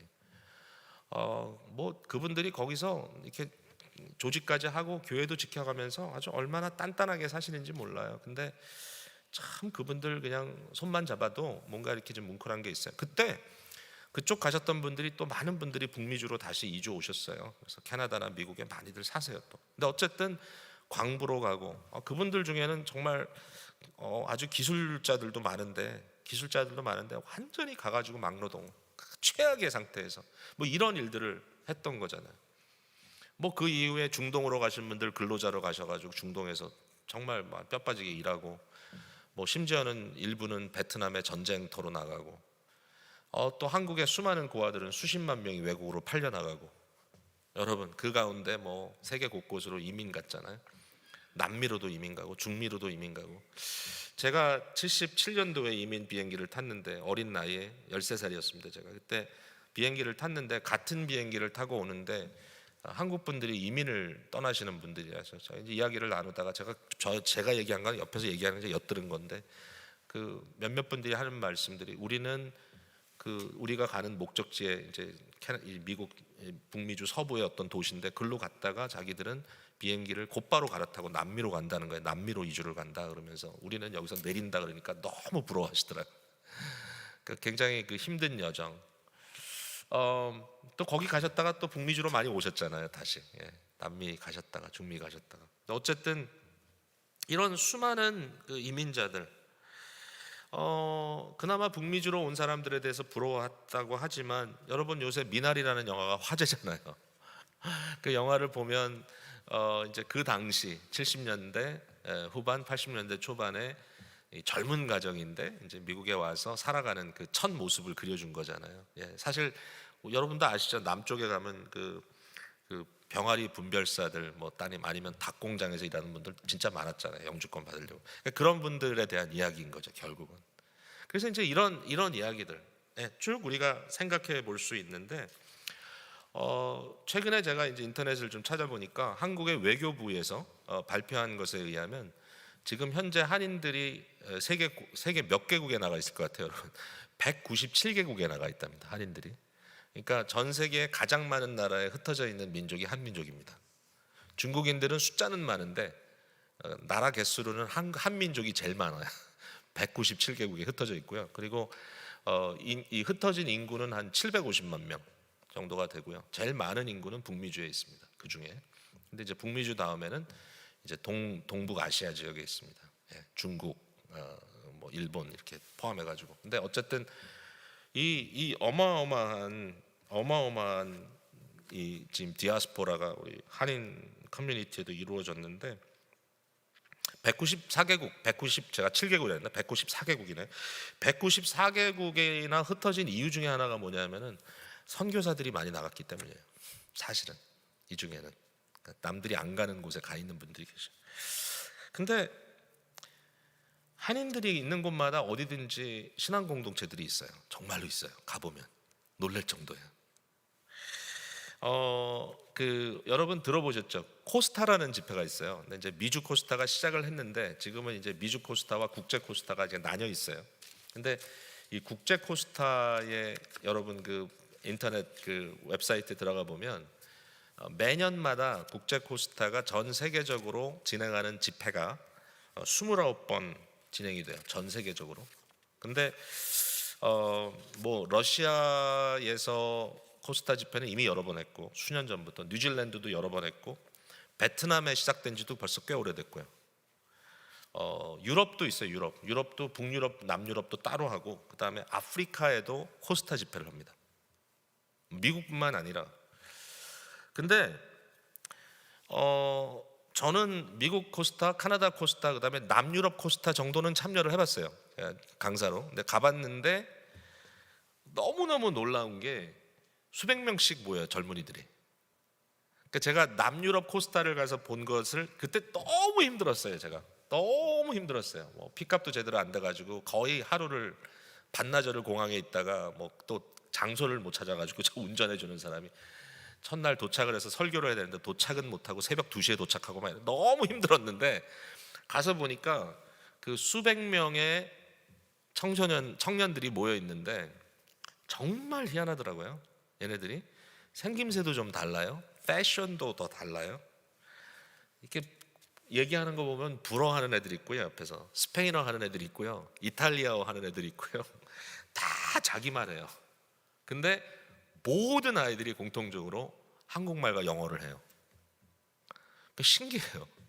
근데 틀려요. 너무 틀려요, 문화가. 근데 굉장히 코스모폴리탄해요, 얘네들이. 제가 그런 모습들을 보면서, 더군다나 얘네들이 크리스찬이에요. 그리고 그 집회를 하는데 헌신하면서 주님 앞에 기도하는 모습을 보면 정말 놀라워요. 막 정말 주님 앞에 눈물 콧물 흘리면서 헌신하면서 기도하는데 도대체 얘네들이 뭐지? 근데 그 코스타 집회를 많이 하는 제 친구들 이렇게 얘기를 들어보면, 저는 그렇게까지 헌신을 못하는데 뭐 세계 구석구석까지 다니면서 집회를 인도하는 친구들 얘기를 들어보면 어디 가나 이 청년들의 이런 모습들이 다른데 거기에 너무 순수한 헌신이 있다는 거예요. 얘네들이 2세들이에요. 2세, 3세들이에요. 물론 뭐 한국에서 유학 간 친구들도 많지만 이런 애들도 있어요. 이런 애들이 많아요. 이제 이런 지역에 가보면. 자, 도대체 제가 왜 이런 얘기를 했냐 하면은요, 좀 놀랍다는 거예요. 자, 실제로 우리가 이 디아스포라의 현실을 바라보면 이게 뭐지? 도대체 누가 이렇게 만든 거지? 예? 지난 40년, 50년의 역사를 도대체 누가 이렇게 만들어 놓은 거지? 그리고 하나님께서 지금 뭘 하시려고 하시는 거지? 여러분, 미주도요, 사실 우리가 이민자들이 와서 고생하고 지금 남은 게 뭔가 그러지만요, 여러분, 우리 자녀 세대를 생각하면 사실 소망이 많아요. 우리 자녀들 진짜 대단해요. 보면은 2세, 3세들 그들이 그냥 너무 그냥 자랑할 줄 모르고, 2세들은 참 특이하죠. 부모들은 그렇게 자랑하기 좋아하는데 2세들은 자랑을 별로 안 해. 교회 와서 이렇게 예배 드릴 때 보면 누가 뭔지 하나도 표시도 안 나. 옷도 그냥 다 그만하게 입고 와가지고 그러고 있는데, 그 모든 사람들이 자기 있는 자리에서 하는 일들을 보면, 직장이건 어디든 하는 일들을 보면 정말 미국 사회에 너무 중요한 일들을 감당하고 있어요. 근데 많은 청년들이 크리스찬이에요. 우리가 이 소망을 보는 거예요. 아직도 놓치면 안 돼. 여러분, 베드로가 여기에서 말하는 것은 뭐냐면, 하나님을 어떻게 지금 설명하고 있냐면 하나님을 위대한 정원사로 설명하는 겁니다. 가드너로. 위대한 가드너가 하신 일은 뭐냐면 이런 거예요. 곳곳에 씨를 뿌립니다. 가드너가 처음에 씨를 뿌려놨을 때 뭐가 보입니까? 아무것도 안 보입니다. 흙만 보입니다. 흙. 아무런 디자인도 보이지 않습니다. 그냥 생 겁니다. 생 거. 아무것도 없어요. 그런데 봄이 되어 꽃이 올라오기 시작하면요, 꽃 모양대로 컬러대로 피어나기 시작하는데, 노란 꽃은 노란 자리에, 빨간 꽃은 빨간 자리에, 보라 꽃은 보라 자리에, 초록색은 초록색 자리에, 아니 모든 것들이 자기 자리를 찾았는데 나중에 보니까 그 정원이 너무 아름답게 디자인되어 있더라는 거잖아요. 그러니까 여기에 흩어진 나그네라고 하는 말 속에 절망이 있는 게 아니에요. 여기에는 소망이 있는 거예요. 왜? 누구의 주권에 의해서 흩어졌느냐? 흩으시는 자가 하나님이라는 거예요. 예, 흩으시는 자가 하나님이다. 너희가 알아서 간 게 아니지 않느냐. 하나님이 너희를 흩으신 거 아니냐. 그리고 너희가 있는 그곳에서 너희가 지금은 비록 환난과 고난이 있지만 그러나 이미 보이지 않느냐. 이미 보이지 않느냐. 본도와 갈라디아와 갑바도기아와 아시아와 비두니아에 각자 꽃대로 모양대로 피어나고 있는 너희들의 모습이 보이지 않느냐. 이걸 누가 했냐? 하나님이 했다. 마스터 디자이너이신 하나님께서 하시는 일을 바라보면서 아무리 코로나 팬데믹이 우리의 상황을 복잡하게 하고 아무리 어려운 것 같지만 여기에도 여전히 보이지 아니하는 하나님의 손길은 계속해서 강권적으로 씨앗을 뿌려대시고 계신다.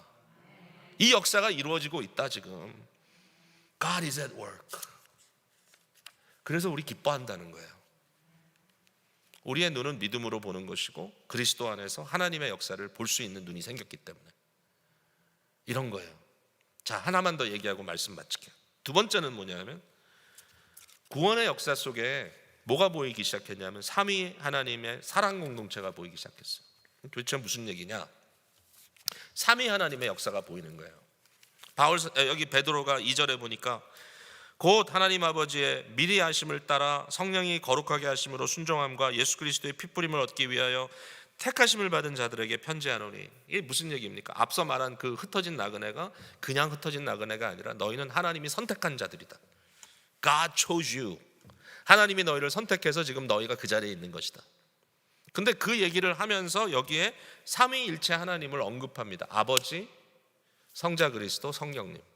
여러분, 기독교의 그 유실론 사상은 삼위일체 하나님 사상입니다. 여러분, 삼위일체 하나님 사상이 없으면 기독교가 아닙니다. 그건 그냥 종교입니다. 그냥 막연한 신을 믿는 겁니다. 그러나 기독교가 말하는 성경이 증거하는 하나님은 삼위일체 하나님이십니다. 삼위일체 하나님을 설명하는 것도 사실은 굉장히 많은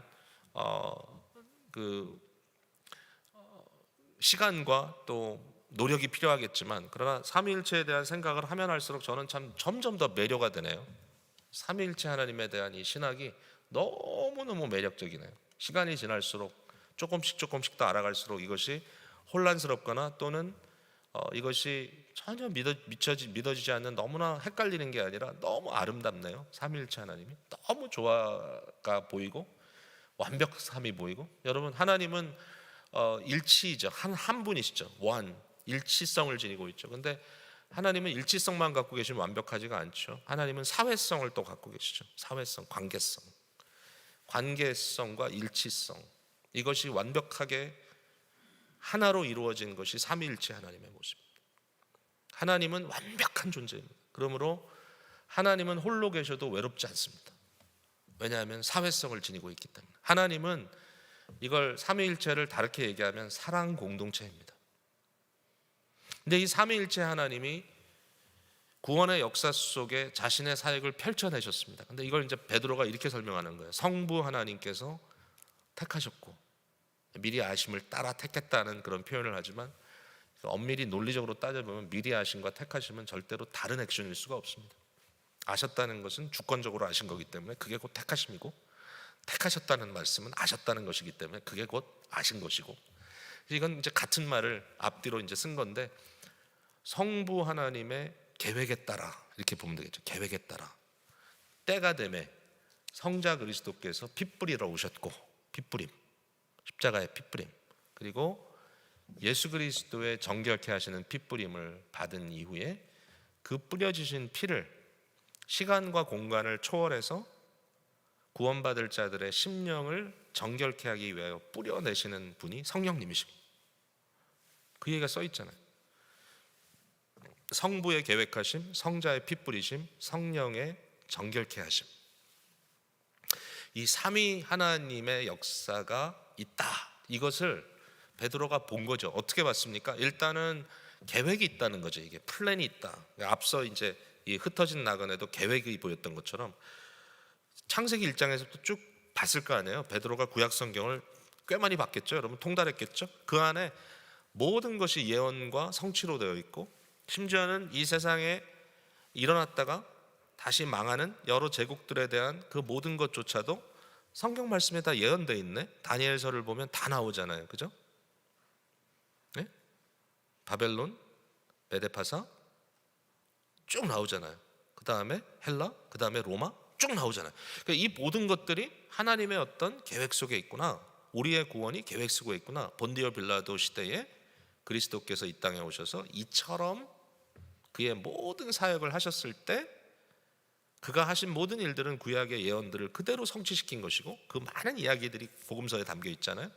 그 복음서를 기록하는 사람들이 베드로의 영향을 많이 받았습니다. 모두 다 베드로의 증거를 많이 받았습니다. 그러니까 이 모든 것들을 하셨구나. 예수 그리스도의 피 뿌리신 사건이 베드로에게는 정말 엊그제 사건입니다. 너무너무 피부로 느낀 사역입니다. 뿐만 아니라 오순절 성령 강림 사건입니다. 여러분, 성령 강림을 믿으십니까? 네, 성령의 역사를 어떻게 믿으세요, 여러분? 성령의 역사는요, 이 교회에 이미 철철 넘치고 있어요. 중요한 건 뭐냐면 그것을 여러분들이 믿음으로 받느냐는 거예요. 근데 왜 철철 넘치고 있다고 제가 장담하냐면요, 예수 그리스도는요 어떤 분인가 하면은 성령을 한량없이 받으신 분이에요. 그건 무슨 얘기인가 하면 구약 성경에 제사장을 세울 때 아론을 세울 때 기름을 부었습니다. 그죠? 시편에 보면 그런 얘기가 있죠. 아론의 기름을 부었을 때 그 기름이 머리에만 있는 게 아니라 수염을 타고 온몸을 적셔 내려오죠. 그 모습이 너무너무 황홀하고 아름다웠다고 얘기하죠. 근데 요한복음에 예수 그리스도를 얘기할 때 성령을 한량없이 받았다. 한량없이. 한량없다는 말은 뭐냐면 도저히 측량할 수 없는 unmeasurable, 그냥 콸콸 쏟아지게 성령을 받으셨다. 예수님이. 성령이 그리스도의 영이시니까. 근데 그렇게 표현하고 있어요. 근데 예수님이 누굽니까, 여러분? 예수님이 바로 교회의 머리이십니다. 교회의 머리 되신 예수 그리스도에게 성령이 한량없이 부어졌습니다. With beyond measure. 도저히 계산할 수 없는 양을 그리스도에게 콸콸 쏟아 부었습니다. 여러분, 머리에 쏟은 그리스도의 머리에 쏟으셨던 성령의 그 기름 부으심이 지금 어디로 갔겠어요? 몸인 교회에 흘러들어온 겁니다. 이게 하이델베르그 요리문답에 이 말이 있어요. 전 그 구절을 보고 너무 행복했어요. 뭐라 썼냐면 교회는 성령 공동체다. 교회는 성령을 충만하게 받은 공동체다. 이게 개혁주의 아주 정통 신앙 이 교리서에 나와 있는 거예요. 그런데 그 이유는 뭐냐? 교회의 머리 되신 그리스도께서 성령을 한량없이 받으셨기 때문에. 모든 교회는 그리스도의 속함으로 성령을 한량없이 공급받은 자들이다. 여러분, 이거 믿어야 돼요. 펄쩍펄쩍 뛰고 뭐 이래야 성령 받은 게 아니고요. 여러분, 예수 그리스도에게 붙어 있으면 성령 받는 겁니다. 그 오순절 사건은 곧 예수 그리스도께서 승리하셔서 하나님 보좌 우편에 앉으셨고, 그리스도의 머리에 한량없이 부어진 성령께서 그리스도의 몸인 교회에 쏟아져 내렸던 사건인 것입니다. 그때 이후로 교회는 성령 공동체입니다. 이걸 봤다. 바로 이 사건의 중심에 너희가 있다. 왜 하나님께서 이렇게 하셨느냐? For you. 여러분을 위해서 이렇게 했다. 여러분, 나를 구원하시기 위해서 성부의 계획하심과 성자의 피 뿌리심과 성령의 한량없이 부으심이 이루어졌다는 것을 보면서 그 영광스러움을 이루 말할 수 없는 거예요. 근데 이제 여기에서 보여지는 좀 더 깊은 또 하나의 비밀이 있던 거죠. 이것을 사실은 베드로는 여기서 아주 구체적으로 언급하고 있지 않지만 그러나 보이는 거죠. 삼위일체라는 비밀 속에. 그게 뭐죠? 이처럼 삼위가 하나가 되어서 역사하심으로 그 안에 속한 초청받은 저와 여러분이 이와 같은 놀라운 은혜를 받게 해주신 바로 이 하나님의 역사가 사실은 하나님의 삼위일체적 존재 속에 영원에서부터 영원까지 한 번도 변화되신 적이 없는 영원한 현실로 존재하고 있다는 겁니다. 세상이 뒤집어지고 코로나가 세상을 뒤엎고 있어도 변치 않는 사실이 있다면 삼위일체 하나님의 사랑 공동체가 변치 않는다. 그 삼위일체 하나님의 사랑 공동체는 어떤 공동체입니까? 사랑이라는 것은 자신을 주는 거잖아요. 성부 하나님은 영원한 낳으심이라고 하는 그 eternal begetting, 이게 무슨 얘기입니까?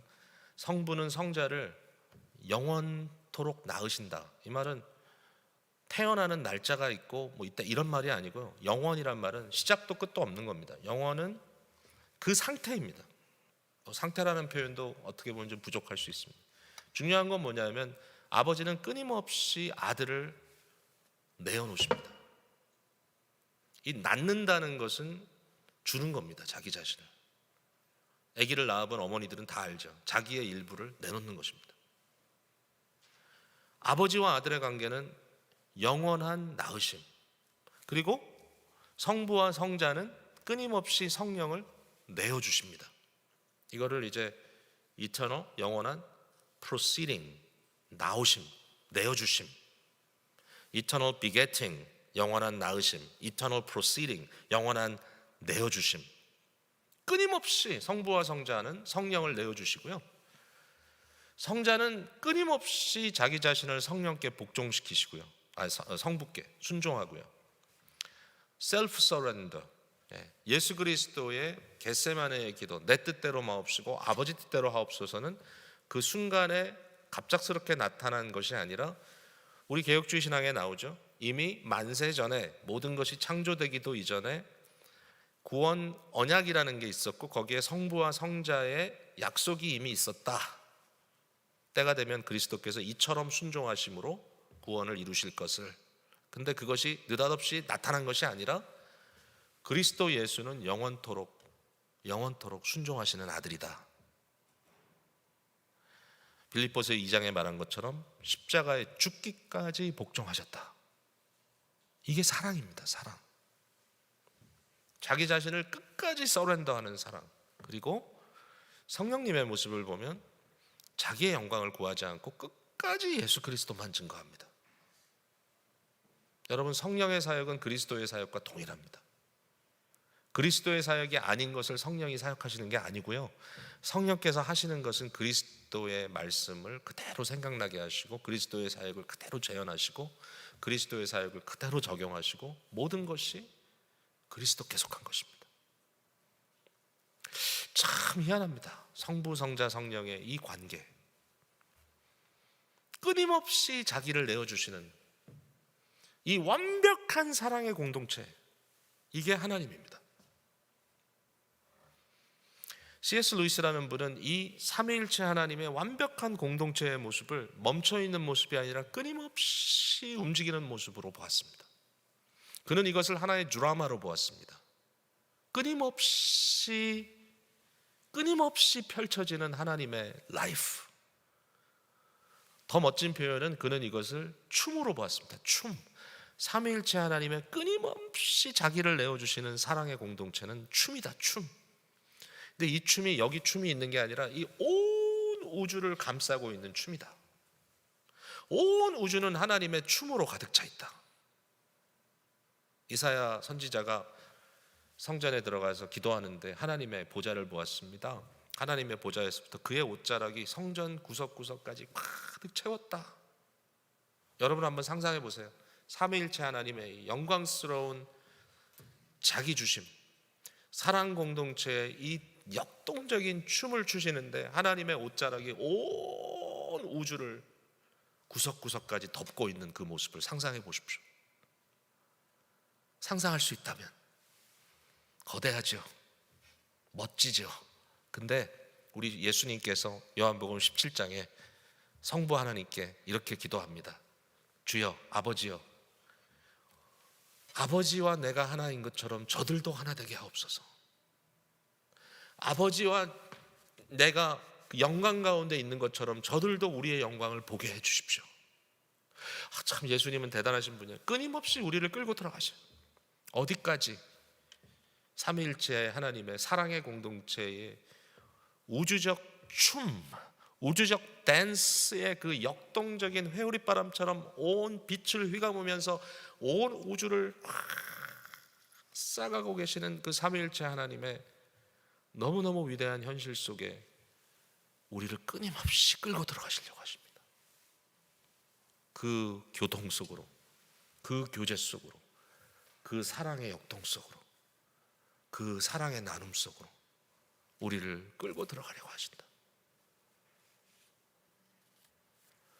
이게 어마어마한 기쁨입니다. 기뻐 죽을 지경입니다. 말로 할 수 없어요. 이 흥분이라는 거. 이런 하나님의 위대하신 현실 속에 우리가 살아가고 있구나. 제가요, 사실은 목사가 됐지만 기도하기가 참 어렵다는 생각을 많이 했어요. 최근에도 사실은 우리 교우들에게 기도를 가르치는데 기도가 잘 안 돼요. 가르치는 걸 잘 못하겠어요. 그 중에 하나가 뭐냐면은 기도할 때 도대체 우리는 뭐를 보고 기도해야 되냐, 어디에 대상을 두고 집중해서 기도해야 되냐. 여러분, 구약 성경의 성도들은요 어디를 보고 기도했냐면 성전을 향하여 기도했습니다. 성전을 향하여. 성전이 하나님이 임재하신 곳이라고 믿었기 때문에. 도대체 우리는 어떻게 기도해야 되죠? 성전은 없잖아요. 건물이 없단 말이에요. 우리가 있는 곳에서부터 이 볼티모어 장로교회 건물을 향해서 기도해야 되나요? 뭐 글쎄요. 꼭 그럴 것 같지는 않네요. 그럼 우리가 뭘 보고 기도해야 되냐? 그래서 크리스찬들은 어떻게 하기로 결정했냐면 눈을 감고 기도하기로 결정했습니다. 그건 뭐야? 아무것도 안 보면서. 근데 그게 헷갈려요. 머릿속에 자꾸 뭐가 이미지가 떠올라. 너 어떻게 해야 되지? 새벽 기도 오셔가지고 기도하셨던 날들이 여러분 추억처럼 머릿속에 지나가죠. 너무 오랫동안 못하셨죠. 새벽 기도할 때 앞에 무릎 꿇고 기도할 때 이 앞에 십자가가 보이지 않던가요? 십자가를 보면서 기도했어요.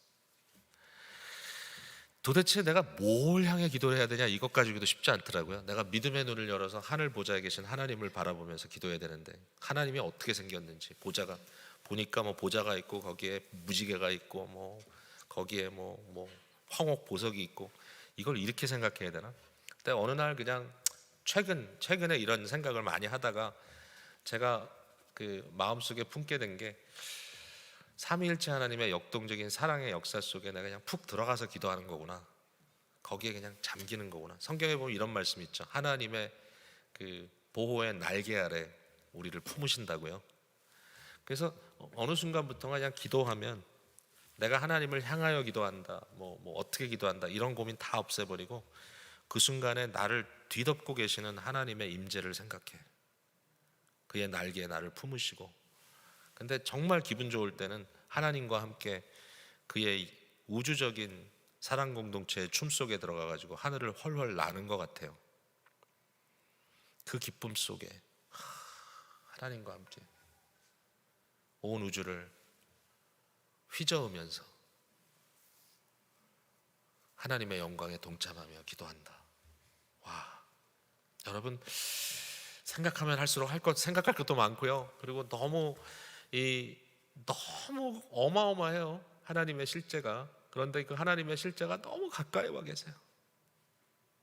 여러분, 이 시간에 우리 기도할게요. 근데 기도하는데 눈을 감으셔도 되고 눈을 뜨셔도 되고 어떻게 하셔도 상관없는데 주님의 이름을 부르세요. 근데 그 주님이 멀리 계시지 않고 온 우주를 그의 임재로 채우시고 지금 바로 이 자리에서 여러분의 음성을 듣고 계세요. 주님, 여기 계세요. 우리의 음성을 듣고 우리의 고난에도 참여하시고 우리에게 영원한 기쁨을 참여하게 하시고 경험하게 하시고 누리게 하십니다.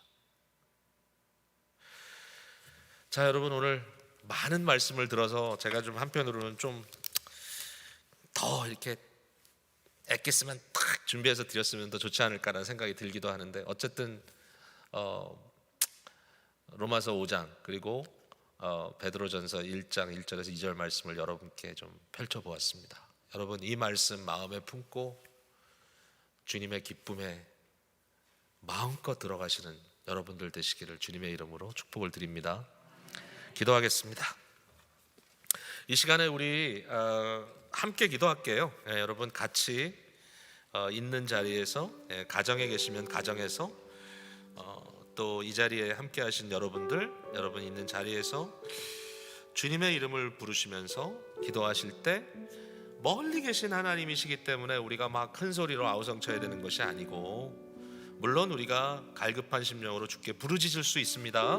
그리고 주님께 우리가 마음을 열고 마음껏 기도할 수 있습니다만은 동시에 가장 가까이 와 계시고 우리를 그의 영광스러운 사랑 공동체 안으로 초청하시고 오늘도 그 안에 거하게 하시기를 즐겨하시는 하나님께 정말 우리의 마음을 담아 아바 아버지, 나의 주님, 나의 하나님, 나의 예수님, 우리 성령님 이렇게 부르면 주님께서 이 시간에 들으십니다. 듣고 여러분의 마음에 응답하십니다. 여러분 마음속에 어떤 기도의 제목을 갖고 오늘 나오셨습니까?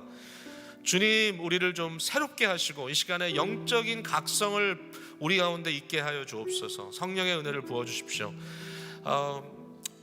갈급한 우리의 심령, 이 갈급하고 메마른 땅에 성령의 단비를 부어주십시오. 기도하십시오. 주께서 이 시간에 여러분에게 은혜 주실 줄로 믿습니다. 우리 다 같이 함께 기도하고 제가 마치도록 하겠습니다. 같이 기도하겠습니다. 사랑의 아버지 하나님, 감사합니다. 오늘도 하나님의 은혜 가운데 저희를 이 자리에 불러주시고 정말 주님의 이 영광스러운 모습을 우리에게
들어 사용하여 주시옵시고 가정마다 아버지 개인마다 주님의 놀라운 은혜로 함께하여 주시고 역사하여 주옵소서. 모든 것을 주께 드립니다. 아버지 사랑의 하나님, 감사합니다. 우리 사랑하는 성도들이 이 시간에 마음을 열고 주께 나아갑니다. 우리의 기도를 들어 응답해 주시옵소서. 우리의 삶의 현장은 환난이요, 우리의 삶의 현장은 고난입니다. 너무나 오랜 기간 동안에 팬데믹으로 인하여 위축되고 아버지 하나님, 교회가 아버지 하나님 이런저런 모습으로 많은 프레셔를 받고 있는 이때입니다. 아버지 하나님, 오늘 밤에 참 아버지를 먼저 보내드리고 마음 아파하는 우리 담임 목사님의 그 마음을 생각해 봅니다. 환난과 고통이 우리 인간의 삶 속에 도사리고 있고 이곳저곳 정말 슬픔이 없는 것이 없어 보이며 오늘 이 미국 땅은 총기 사고로 인하여 수많은 사람들이 피를 흘리고 있고 아버지 하나님, 너무나 많은 인종적인 갈등 속에 요즘 들어와서는 아시안계가 타겟이 되어 고통당하는 어려운 시기이기도 합니다. 아버지, 생각하면 할수록 고통과 아픔이 있습니다. 그러나 그 가운데서도 도리어 기뻐한다고 하는 이 역설적인 복음의 말씀을 오늘도 우리가 들었습니다. 우리는 세상을 향하여 소망을 선물해야 될 존재가 되었습니다. 세상과 함께 낙심하고 세상과 함께 낭망하는 것이 아니라, 일반적인 로직 속에 살아가는 것이 아니라, 오직 믿음의 논리 속에, 신앙적 논리를 가지고 예수 그리스도의 삶이 우리의 삶이고 그리스도 안에 우리가 속해 있기에 예수 그리스도의 고난 속에 우리가 속해 있고, 또 우리를 위하여 그리스도께서 고난을 받으셨을 뿐만 아니라 그가 다시 부활하시고 승리하셨다고 하는 이 사실 속에 우리의 인생이 이미 보증되어 있다는 것을 말씀을 통하여 다시 한번 확인합니다. 우리는 그리스도와 함께 죽었고 그리스도와 함께 살아난 겁니다. 아직 부활의 현실을 우리가 100% 얻지 못했지만, 그러나 이미 성령님의 역사로 말미암아 이 시간에 우리에게 거듭남을 주시고 믿음으로 주님을 고백할 수 있는 주의 백성으로 우리를 삼아주신 것 인하여 감사를 드립니다. 이 은혜 속에 저희들이 있습니다. 그리고 이 은혜 가운데 우리의 삶의 현실 속에 마스터 디자이너 되시는 하나님의 놀라운 조화와 주님의 이 주권적 역사를 바라봅니다. 하나님께서 하셨습니다. 그리고 하실 것입니다. 지금은 아직 메시해 보이는 현실이 너무나 많지만, 그러나 이 모든 것을 하나님의 뜻대로 완성시켜 주실 것을 믿습니다. 아버지께서 과거의 그 어떤 영광보다 우리 앞에 놓인 미래의 영광이 훨씬 더 거대하기에 우리는 그것을 바라고 믿고 나아가겠습니다. 사랑 공동체 삼위일체 하나님의 구속 사역을 보았고, 영원부터 영원까지 계시는 하나님의 사랑 공동체의 영광스러운 기쁨의 춤을 우리가 바라봅니다. 믿음의 눈을 열어 바라봅니다. 온 우주를 덮고 계신 하나님의 옷자락을 바라봅니다. 하나님의 영광스러운 임재가 바로 이곳에 계심을 바라봅니다. 이 시간에 이 예배당 우리가 이곳에 와 있습니다. 과거에 비하면 작은 숫자입니다. 그리고 우리는 연약합니다. 그러나 이 자리에 하나님 이전 어느 때보다도 임재하셔 주의 성령님께서 이곳에 한량없이 자신을 내어주시는 일이 지금 이 순간에도 벌어지고 있음을 믿습니다. 우리 모두 성령의 은혜를 마시고 있습니다. 우리 모두 예수 그리스도의 사랑 속에 빠져들어가고 있습니다. 우리 모두 하나님의 위대하신 지혜와 계획 속에 우리의 삶이 온전히 드려져 있음을 만끽하고 있습니다. 아버지, 이 시간에 우리는 소망합니다. 단순히 기다림, 단순히 어떤 미래를 예측하며 기다리는 엔티시페이션이 아니라 이미 성령 안에서, 믿음 안에서 예수 그리스도의 부활과 놀라운 종말적 승리, 천국의 삶에 참여하고 있습니다. 천국의 맛을 보고 있습니다. 우리 마음속에 주시는 평강으로 인하여, 우리 마음속에 주시는 의와 하나님 앞에 설 수 있는 담대함과 온전히 용서받았다 하는 이 마음의 자유로움과 우리의 양심이 깨끗이 씻김 받았기에 오늘도 주님 앞에 아버지 하나님 자유자로 서서 하나님의 은혜, 하나님의 은혜의 강수, 흘러넘치는 강물 앞에 아무런 막힌 것 없이 우리의 온 몸이 무릎까지만 아니라 허리춤까지만이 아니라 헤엄칠 수밖에 없는 은혜의 강물 속에 뛰어들어가 주님의 은혜를 만끽합니다. 오 사랑의 주님, 이 시간에 사랑하는 주의 백성들을 일깨워 주시옵시고 이 영적인 현실 속에 다시 한번 깨어나 춤추게 하여 주시옵소서. 다시 한번 깨어나 찬양하게 하여 주시옵소서. 다시 한번 깨어나 주님의 영광 속에 정말 기뻐하게 하여 주시옵소서. 이 기쁨 속에 다시 한번 힘차게 발걸음을 내디딜 수 있도록 주님 역사해 주시옵소서. 감사합니다. 주님, 오늘 이 밤에 우리에게 확신 있는 말씀으로 우리의 마음을 밝혀주시니 감사합니다. 주여, 이 은혜가 잊혀지지 않고 또 특별히 이번 집회 3일 동안 이어지고 또 넘쳐나고 폭발하여 우리 모든 성도들 개인과 가정과 온 교회 위에 넘치도록 역사하여 주시옵소서. 예수님 거룩하신 이름으로 축복하며 기도합니다. 아멘.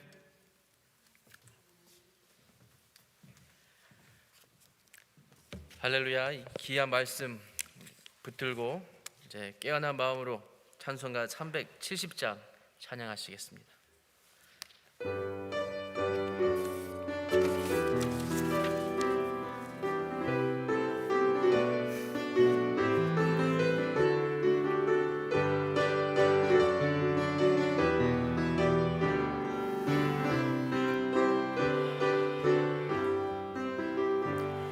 주 안에 있는 나에게 은든지 있으랴. 진드가 밑에 나가 내 짐을 풀었네. 주님을 찬송하면서 할렐루야 할렐루야.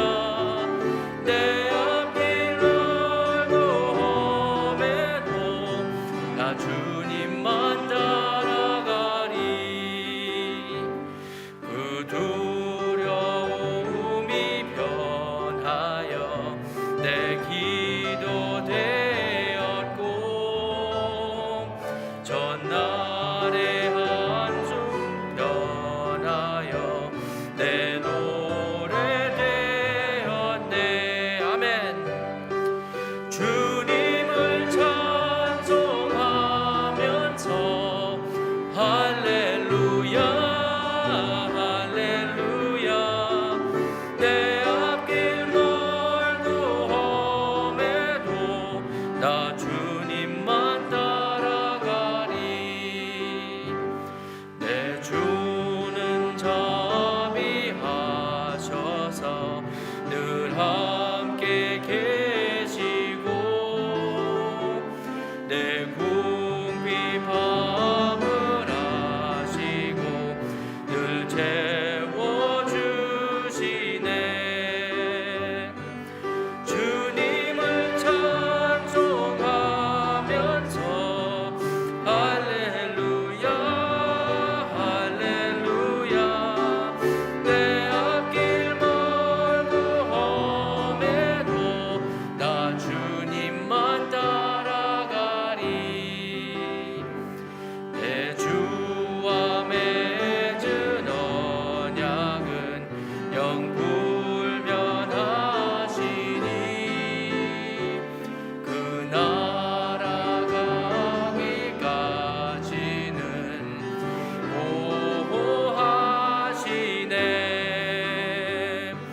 주님을 찬송하면서 할렐루야 할렐루야. 내 앞길 멀고 험해도 나 주님만 따라가리. 네. 이제 박 목사님 축도하심으로 우리 부흥의 첫날 예배를 마치도록 하시겠습니다. 주께서 여러분 파송하십니다. 우리 주 예수 그리스도의 은혜와 하나님 아버지의 무한하신 사랑하심과 성령님의 교통 충만하심이 오늘도 말씀으로 임재하시고 성령으로 우리 마음속에 역사하셔서 다시 한번 부활의 소망을 품게 하시고 그 소망 가운데 현재적 구원의 거듭남과 새 생명을 누리게 하시고 주님 앞에 기도하게 하시고 주님의 은혜를 기쁨을 사모하며 또 그 사모하는 그 이상으로 참여하여 누리기로 마음속에 작정하고 기대하고 또 주님 앞에 헌신하는 모든 주의 백성들 위해 이제부터 영원까지 함께 있을지어다. 아멘.